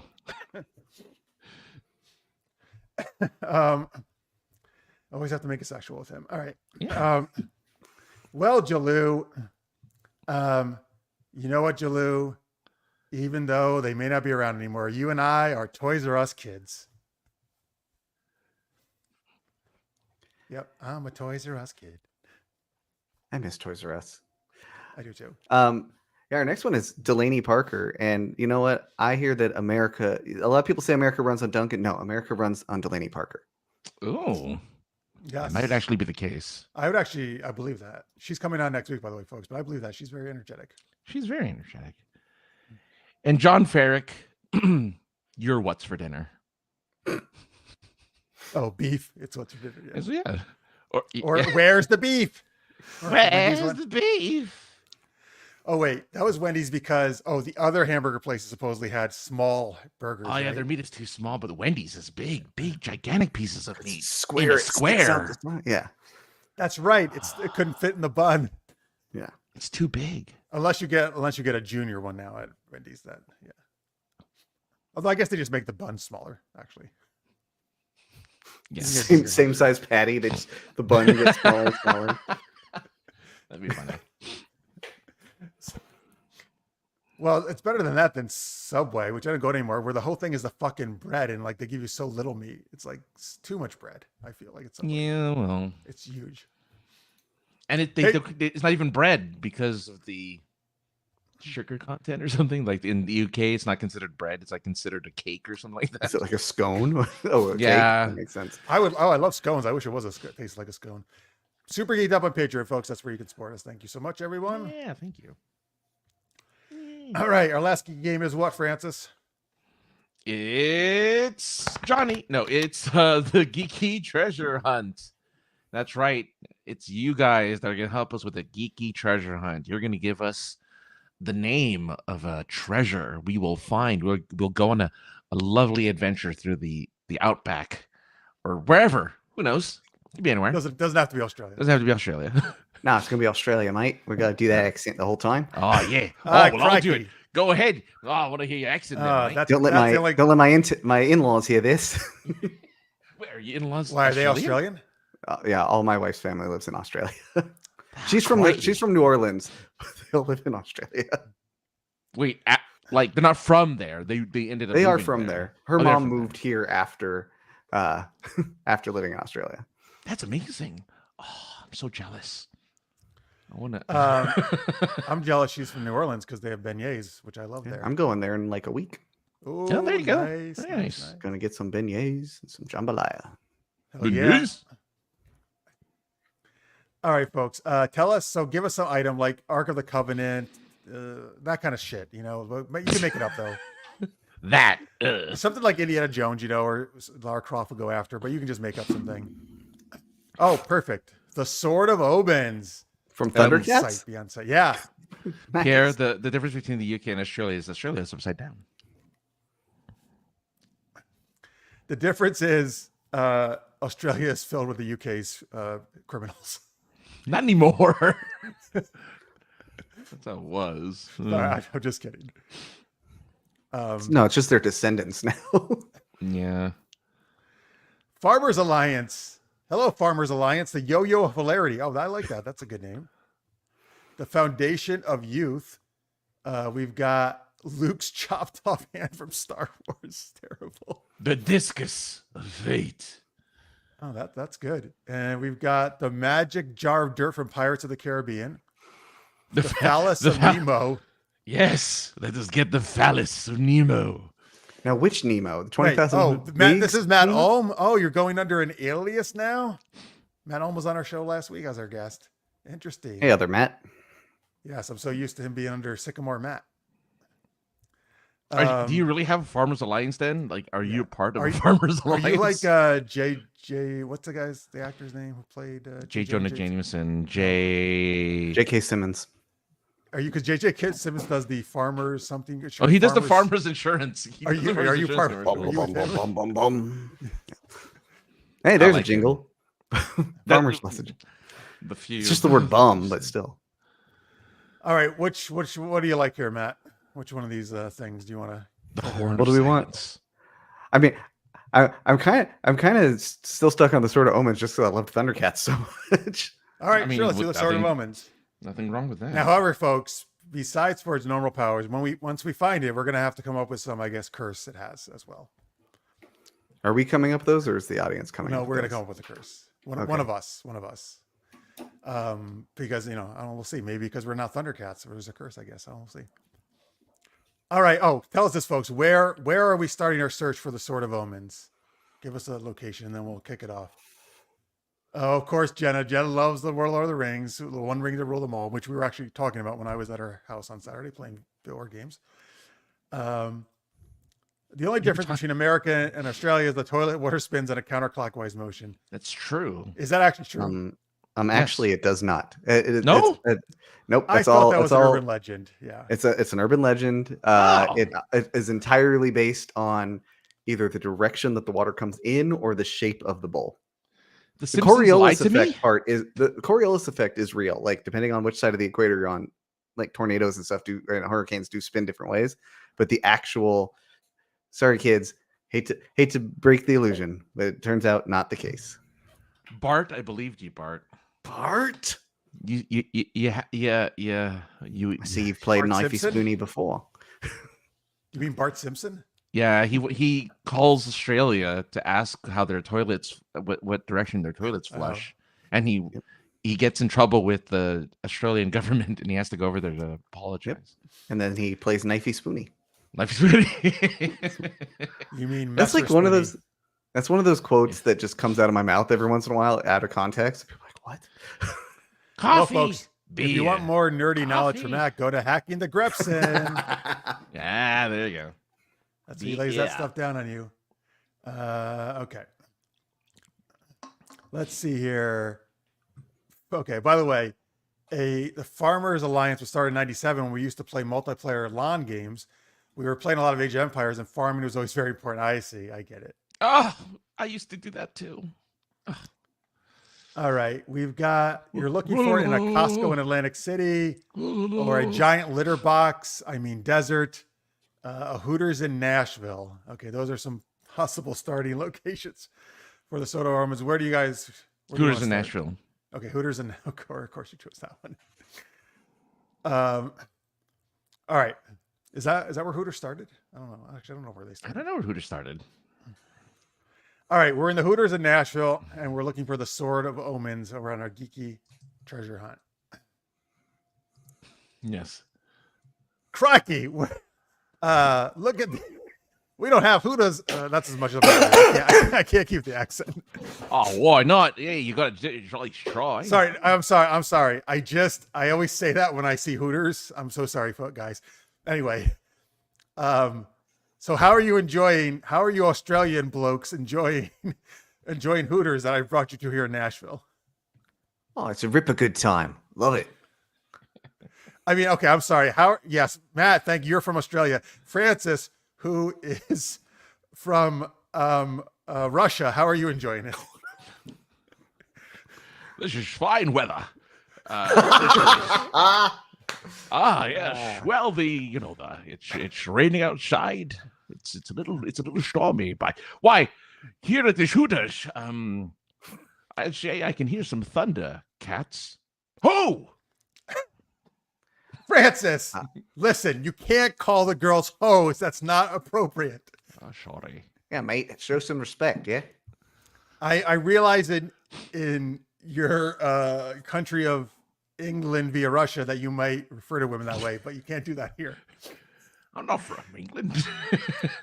but wait. But I do appreciate you picking me up in your submarine, mate. Yes. Is that how you guys got here? You showed here. Oh yeah. Yes. All right. Brilliant. Well, look, did you see some cats, Thundercats? Did you say? Yeah. Oh well. Well, we were in the water most of the time, so cats don't like that. But I hear they like it more inland, like here. Right. Well, I have noticed that the couple of the girls have tails, actually. Maybe they're really Thundercats. Well. Oh, it's hot. You should be familiar with them being from France and all. Oh, yes, that is right. I'm sorry. I was practicing my American accent. This is how I really talk. Yes, yeah. Seems familiar. That's right. So listen, let's try to let's follow these girls. Maybe they will lead us to these sort of omens. All right, but we got to do it in a way that's not creepy. All right. Well, I only know how to be creepy. That's all I know. That's maybe a problem. Yes. I'll We let you are guys pretty take creepy. lead. You guys take lead. I'll just sit back here. I'll I be think shitting. sorry, the Australian I'm sorry, is the mate, least you're gonna creepiest do- of us. You're gonna do what back there? I'm going to shit back here. Just shit. Oh, Just well, all take a right. I nice guess we shit. can wait a few minutes, but All right. The Australian guy, why don't you take the lead? all right. That Sheila's going that way. Let's follow her. What, But did you from a say distance swallow and her? respectfully. Did you say Follow. swallow? Follow. Oh, follow. All right. Swallowing would be a whole other adventure, different kind of treasure. Crikey. All right. Hey, listen, Mr. Russian, where is she going? That she's going that No, way. tell me exactly where she's going. You Oh. have the sharpest eyes of all of us. Do I? Well, I like to say that she's leaving the building with something sticking out of her back. It's long, it's sharp, and it's kind of staring at me. It's a little hypnotizing. Oh, whatever could it be? I don't know, but I'm a little hypnotized. We must follow her. Hey, listen, Oh guys. no. Listen, guys. It looks like she's going to Dollywood. That's in Nashville. Oh right? yes, we're in Nashville. That's right. All right. Yes. Right. Let's go to the amusement park themed after Dolly Parton. Excellent idea. Yeah, she should have worked at the Hooters. Oh, Dolly Parton. I get it. Right. Yes. Just want to throw quarters at it. All right. Okay. Oh, look, she's getting on a roller coaster where the carts look like boobs. Oh, bloody fantastic. Let's get on it.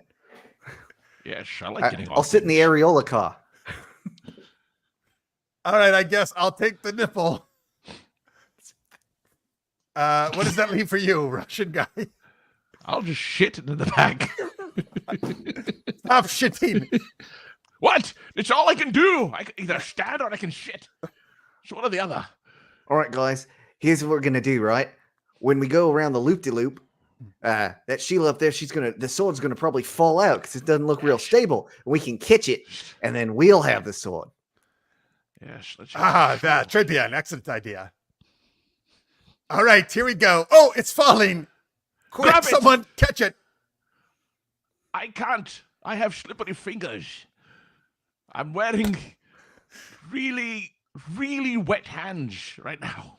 From I can't get it, but I can throw my boomerang. It'll pick it up. my God, it's like Legend of Zelda all over again. Oh, Montu, it worked. You have the sword. Kind of looks like a cat's eye on there. What happens? It looks like you can put your eyes through it. Oh, he's looking. Oh, he's looking through it. What happens? Oh, what is it doing? Oh my God, he's aroused. Look, it's growing. That must show his arousal. Right, it's really definitely like not potatoes. arousal, mate. You got to take a look through this thing. It's disgusting. What are you doing, Frenchman? All right. I will look through the sword. Do you see a baguette? Oh my God, that I cannot describe it. What that is? You're right. Here, you take it. What, me? No. Oh my God. It's the League of Extraordinary Gentlemen in 3D. Oh my God, it's horrible. Oh no.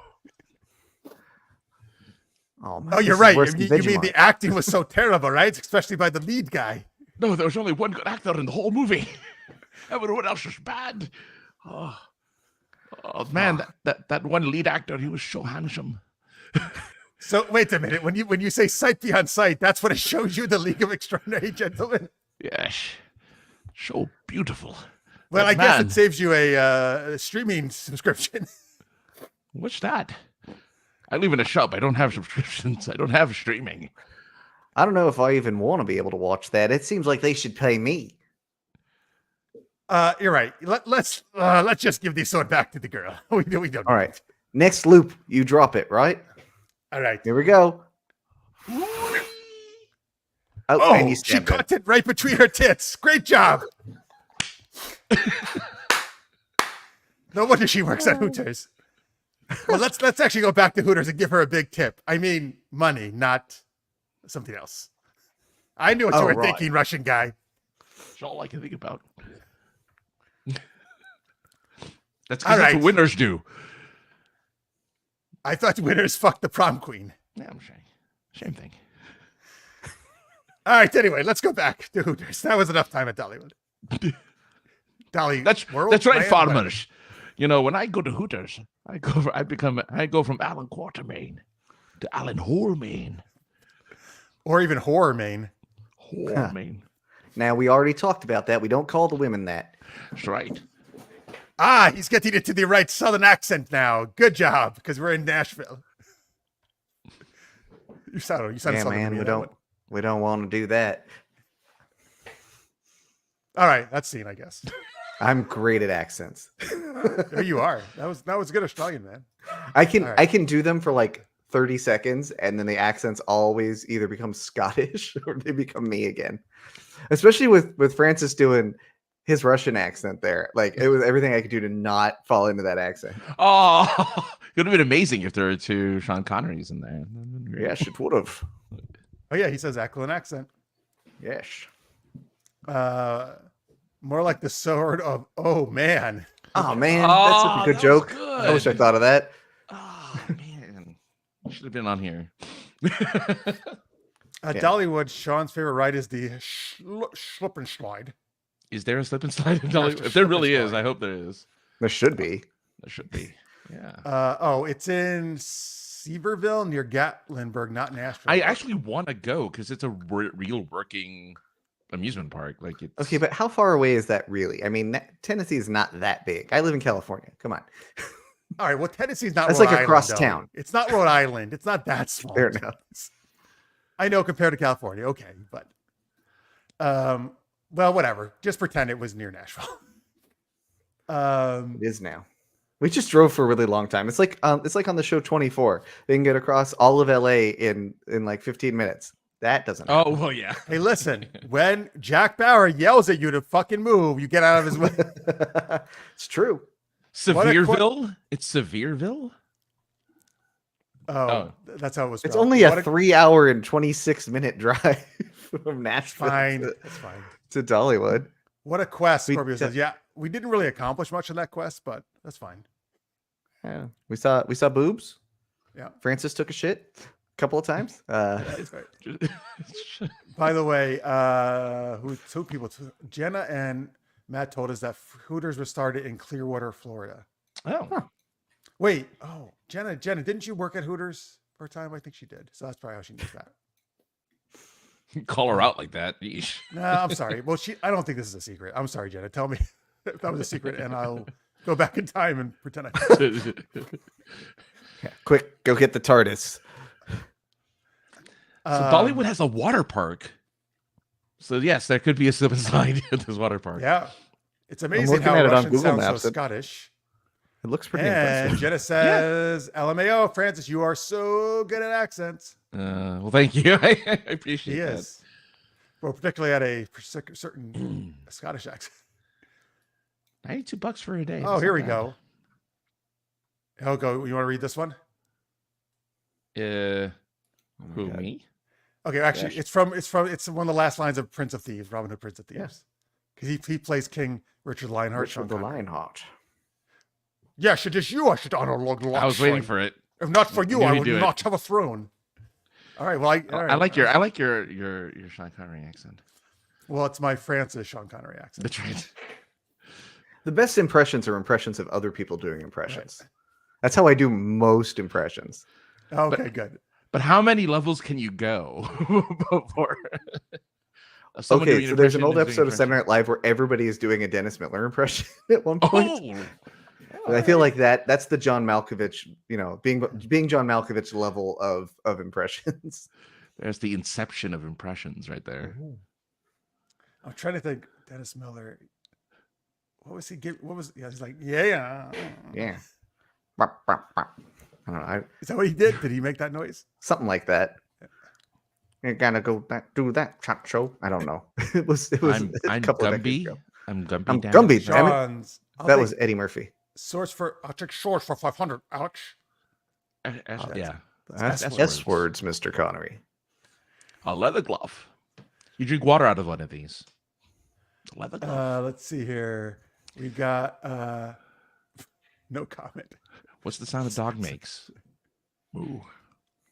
Closer than Smallville is to Metropolis, he guesses. Yeah.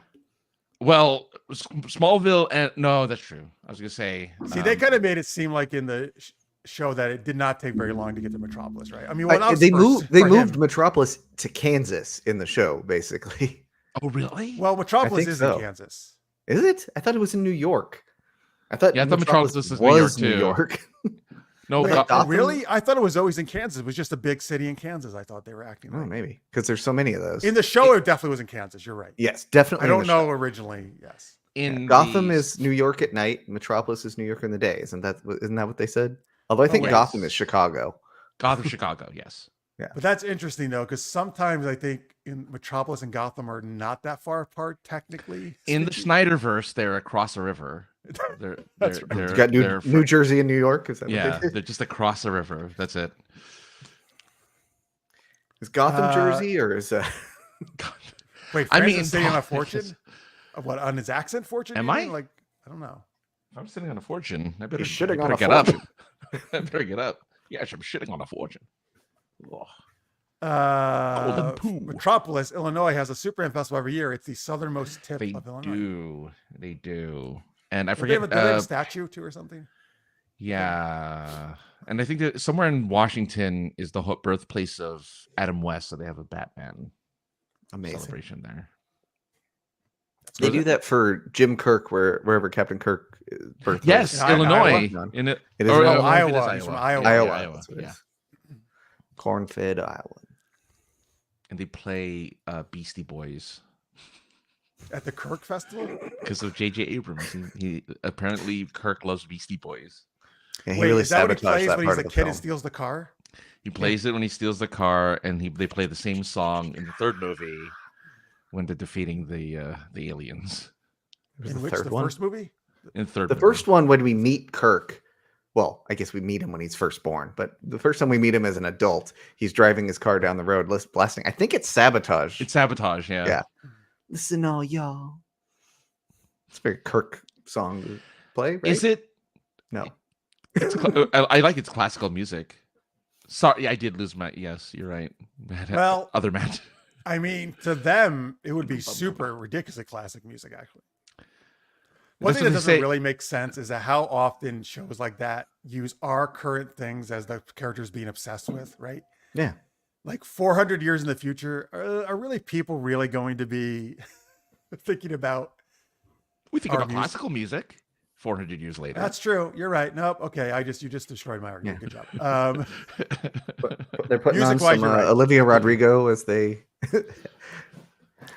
Yeah, you're right. I mean, hey, listen, maybe they might still be Swifties then. She's so popular, right? Yes, based on my wife, there will absolutely still be Swifties. I hate to say this, but she's gonna be the Beatles of 100 years from now. Yeah. Yeah. She's just gonna be like, you think so? Oh, 100%. She's her music is gonna be like how we revere the Beatles music now.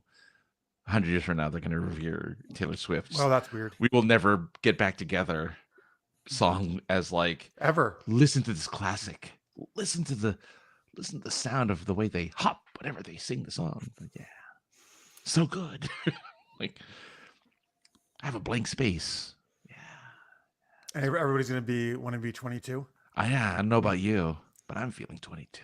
That's actually my favorite song by her. It's a good song. It was in a commercial. The song 22 was. Yeah, it was for like a phone. It was like for a phone service. Now wait, is the song saying I don't know about you, but I'm feeling 22 or something? So she's not 22. She's just feeling. Right.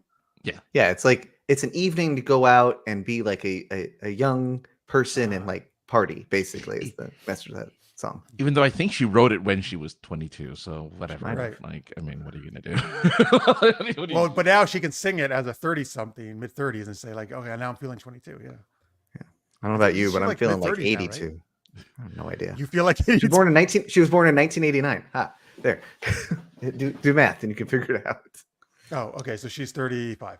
I There you can't go. wait for the football breakup song though. That I'm excited for. You know what? They've been together pretty good streak for her, particularly. For her, yeah. I'm That's sorry, true. but I mean, it's kind of true. I'm not trying to. That's no, you're not wrong. You're not wrong. You're not wrong. I don't know about his track record. I mean, she's got to wait at least until the tour's over before they break up. That's true. Is she still on tour? Yep. But then you're going to say she will, there's a new she will be in season. New Orleans in about a week. Being where? She will be in New Orleans in about a week. Oh, are you? Oh, that's why you're going to see her with your wife? No, we saw her in Arizona already. I was going to say Australia for some reason. We saw her in Arizona already. She's going to see her. I'm going to eat food. Yeah, I'd rather eat beignets as well. Yeah.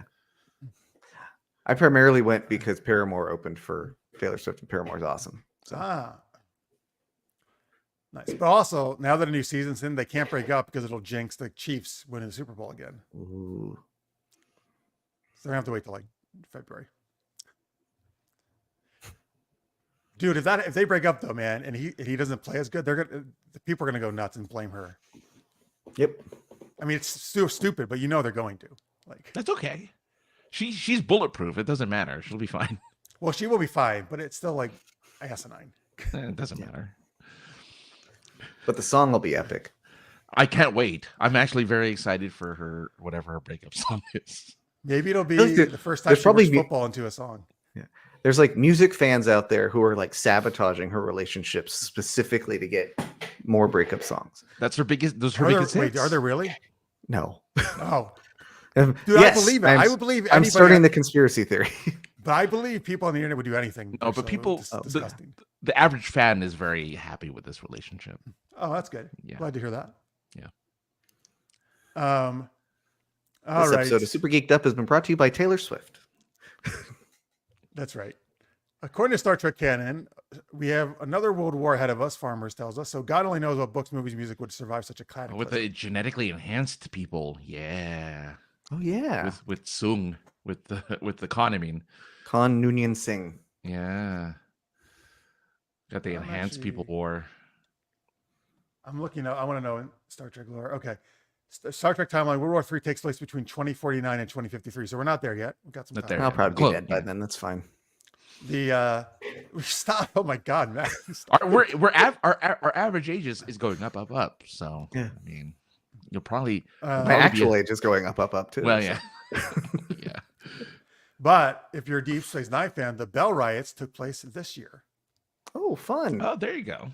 when they went back in time to 2024. Cisco, When they were Dallas, fighting for Taco Bell. Oh, those Bell riots. We got a couple of months left for that to still happen. Let's go. Yeah, that's right. Look, like, Keep let's your eye out go. for Cisco. Well, wait. I think it was in San Francisco, right? Or Is it? LA? Oh. It was LA. What is San Francisco. It was San Francisco. San Francisco. Okay, good. That's a little further away. Yeah. If So there's you an can just activist, you can just hear it on the news. You don't have to. Be Exactly. Yeah. just listen for the activist that goes, "We are here to Yeah. fight for Right. our rights." Oh, he's Sorry, we like to. We love Avery Brooks. He's amazing at Cisco, but we like to make fun of his distinct acting choices in that role. Yeah, it is one of the reasons I have trouble watching Deep Space Nine, honestly. And like I've read interviews with him, and he explains like why he made that choice. Oh, But I it's actually don't know it's- why. Do you? He was trying to, if I remember correctly, he was trying to avoid coming across as like stereotypical like angry black man or something was what he Oh. said, and so he went with this. But the accent or whatever it is that he puts on his inflections, I don't It's like the it. inflection. it's rough. I'm glad he's not in every scene, but boy, oh boy, Oh, see, no, I love him, man. I love that Yeah, character. I it's think he's fine. great. he's all right. But yes, he does put a very distinct inflection on things. I still love it. I don't care. Yeah, He's one with the prophets, man. that's true. That's true. That's right. Listen, maybe because that happens for his episode. Maybe when he went through the wormhole, that's what happened to him. The prophets asked him to talk like You're right. that. Listen, if you're gonna be our emissary, you gotta speak like this. Yeah. Are you guys Because sure? It sounds kind of weird. Are you guys sure that that's what you want me to do? Because the true believers, they know every word has the emphasis. That's a secret code word. Oh, there you go. That's some kind of Bajoran. That's Yes. some Bajoran code. He's the Taylor Swift of Bajor. He embedding codes in everything he does. You know, it would have been hilarious if one of the writers one time pitched that as an idea. Like, what if we worked this as a... Somewhere Brooks was out like, there. what are you talking about? I don't... This is what I sound like normally. So I always This talk. is what I can't even do like. it. It's Why are you It's talking? actually very difficult to emulate. It's hard, yeah. because it's Sometimes not, I'm it's in the not like groove. there's not like a pattern to it that I can pick out. It's just weird places that he chooses to emphasize. The one time, So- one I always remember is when he's listing off, like, everyone coming together in the quadrant. And he's like, Klingons, Cardassians, Romulans. Like, that's, I always remember that. He hits that. The Romulans really hard. Oh, Jen, I don't ever admit that. Never admit No, that. yes, you can admit it. I'm a believer. He's not doing anything anyway anymore, though. He Well, did one good unfortunately- thing. He made Carly Rae Jepsen a household name. Oh, did he really? Did? How did he do that? He he discovered her. You know, he didn't discover Oh, her, but he's he okay. promoted her when Call Me Was Maybe. Carly came out. Maybe, Call Me Maybe, really? I believe so. He's the usher to him. Like he played Usher. Like Usher played was to him. He was her mentor, or whatever. Oh, good. All right, I fine. did not know that. That's great. I actually think he's got some good songs too. You know what? If you haven't watched it, folks, this, I don't know, this is probably like 10 years old at this point, but this group did a very fun Batman parody of Call Me Maybe based off of the Dark Knight films. Hey, I just met you. I know. But no, it's actually the guy playing the Joseph Gordon-Levitt role singing. Oh, that's fun. And we see Bruce Wayne and Batman and Catwoman, all those people, Bane in it. But I highly recommend it. So call me maybe. They should have done that. Bane never sings, but I wish they did. Now that you did that. That was like but- the go-to like joke for like that entire year was doing the Bane voice. Francis can do it well too. I can't. Well, do it. everyone made fun of his accent. It was Like, ridiculous. where's that from? Yeah. It was, but again, I think it works, man. I feel like it works for that. Well, I character. liked it before they overdubbed or something when you couldn't hear him. When Yeah, you the couldn't hear ADR the did. trailers. So that you could actually understand what the hell he said. Oh, because Otherwise it would've- originally you couldn't understand it, right? I couldn't understand. Yeah, exactly. I was too much old. And then they So the whole movie would just be like that. Darkness, Like, what? What did you say? What are you saying? What? it was low, it was muffled, and I'm like, why did they do that? What the hell are you saying? The trailers had that original voice, and they had to increase the volume. See, it's now I know why Christian Bale got so mad on the Terminator movie. It was from the Batman. He never understood what he was saying, so he was all that. too anger bad is he did. released. If only he did it after Batman, though. Yeah. He unfortunately did it before Batman. Oh, did he do it before? All right. Yeah. But he has time travel powers because Oh, that's true. Right. He is John Connor. That's no. Well, is he? Yes, he is. did he play John Connor? Wait, He's did he? John, Con- He he's did play John John Connor. Connor, right? Yeah. Yeah, that's right. I've kind of forgotten that movie too. Christopher Walken said in an interview that he speaks the way he does is because he wants to stop, start, and pause, not when pronunciation tells him to do so. So he's just a self-going guy. just know his dancing. I always end up in a Kirk impression when I try to do a Walken impression. Why are you doing my voice like Kirk? Well, it's kind of like Because that, though, right? don't you understand? That's true. Oh, that's true. Yeah. Don't you understand? And if you just get a little deeper with your Kirk, Oh, you you're, got Obama. you're Obama. Were you? That's good. That's really good. That's Wait, who that's are how you you? get to Obama. You go Oh, Obama. you start Obama. with Kirk, and then you say, "Folks, That's really let's good. get some hope." Wow. So wait, you But do a it's- Kirk, but you just get lower? That's how you Yep. do it? A little bit folksier. That's impressive. Oh, he does like folks, using folks, doesn't he? I've All adopted right, that's a good that. tip, folks. If you want to do a good one. impersonations, there you go. Do you do impersonations on your show? Not really. On the, I do on nights. I mean, all my characters have a different accent. You've got Salias sounds like this, and then I've got my little goblin druid. Hey, he sounds like this, and he. Get over here. I got a southern sort of tabaxi guy named Arx, and then they have a really annoying one. Let's see if I can do the voice. No, but Melvin Kelrod here. Oh, so Sounds like Melvin the Martian. Yeah. Yeah. Although I actually was basing him off of a specific character that I've never been able to find, which is like this little short, like blonde knight. They went ho ho and like charged at people, and I've not been able to figure that out. Yeah, I know want the to chat, say let it's us like know. Looney Tunes or something, but I've never been able to place it. So if you know, get in the Oh, comments. Francis is doing some research as we speak. Yeah. As he does that, folks, let's give you the links again to Matt's where you can hear all these accents. You can go to where, Matt? Rolltable.podbean.com, or just search for Knights of the Rolled Table on any wherever you get your podcasts.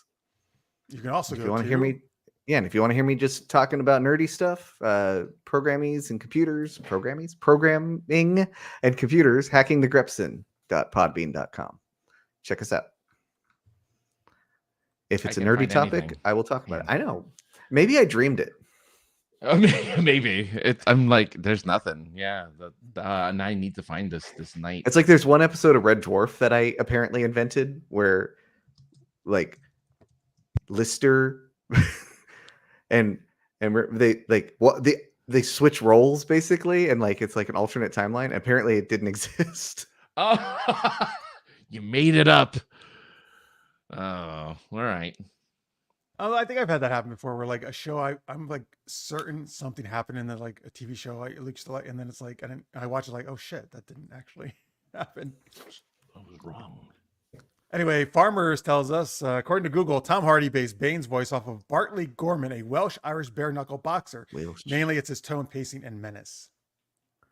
Got your Welsh accent and your Irish accent and combine them somehow. I couldn't even do that.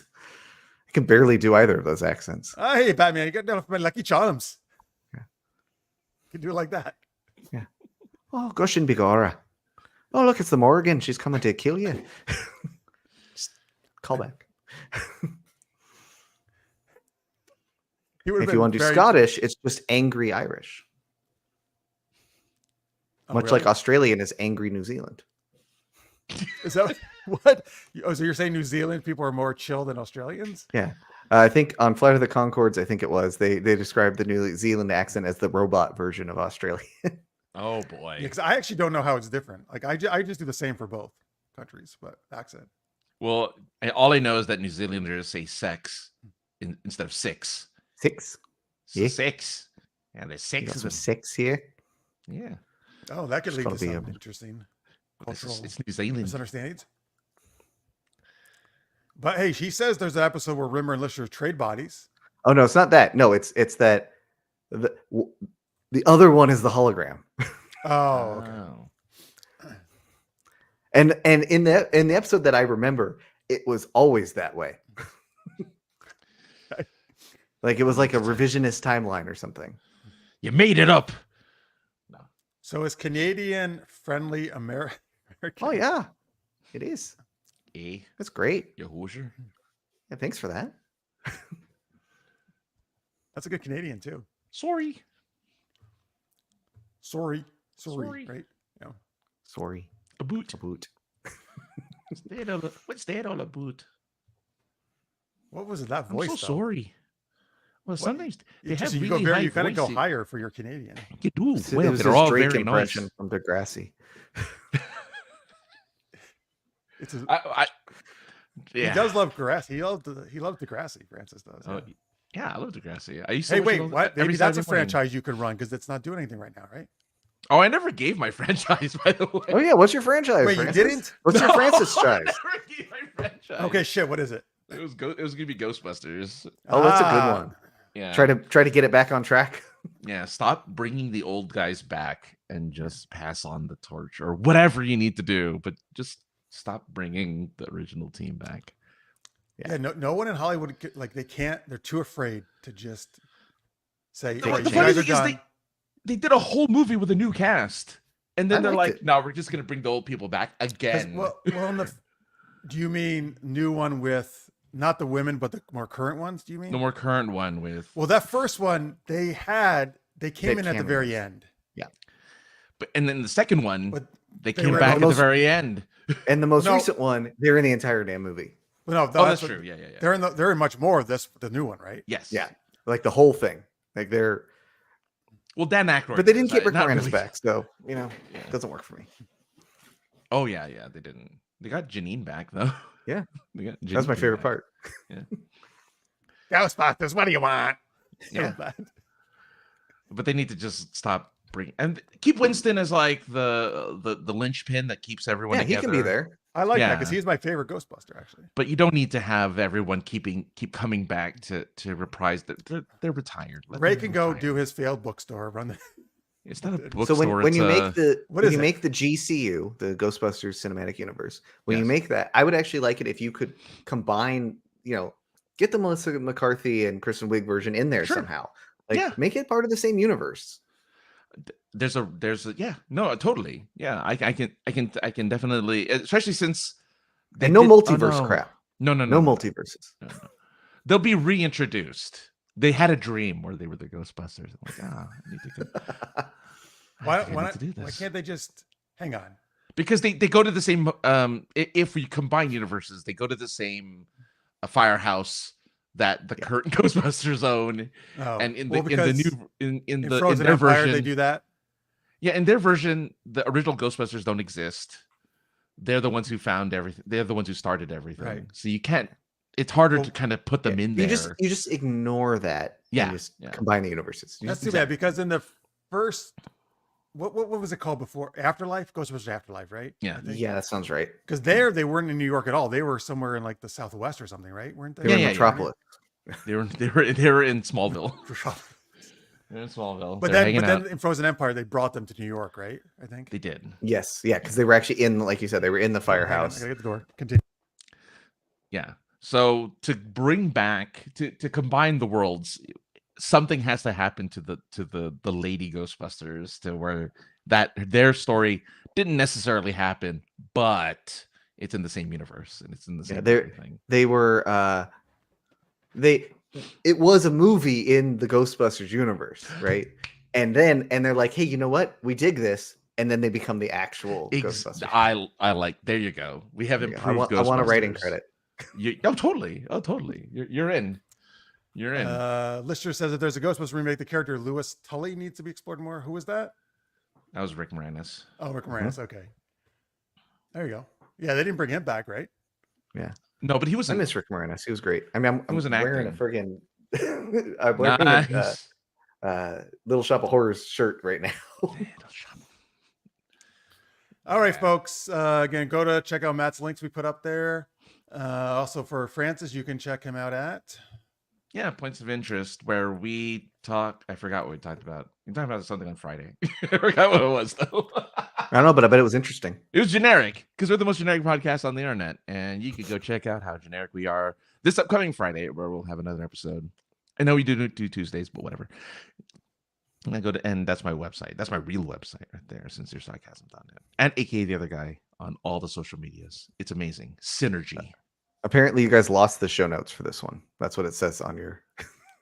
Did it really? It's called the lost the show notes. It's a new episode. Josh may or may not have lost the show notes for this. Oop, there you go. That's really funny. He writes them down on a notepad, and he ran out of paper, so he's been writing it on like post-it, like just random places. His hand, yeah. And so he's losing them because it's not in his giant notepad because he needs a new notepad. He should be like the movie Memento and just tattoo it onto his. Yeah, you should have a map in his back, and he can take you to dirt. Actually, wait. I'm trying to. I love that movie, but it's been so long. Actually, did he just write it on himself, or did he? Oh, Memento? Yeah. I don't know. The conceit of that's actually my first. No, movie I saw he by had him. him tattooed on himself. He did. Okay. That's Nolan's second movie. Actually, it's the first one I saw by him. I still think it's his best, probably. What was That's a his Christopher first? Nolan movie? Yeah, Oh, okay. it was the first one I saw. What's his first Before- movie? I don't remember. He did. I think he did one. Oh, maybe I feel like he did. He might have done one thing before that.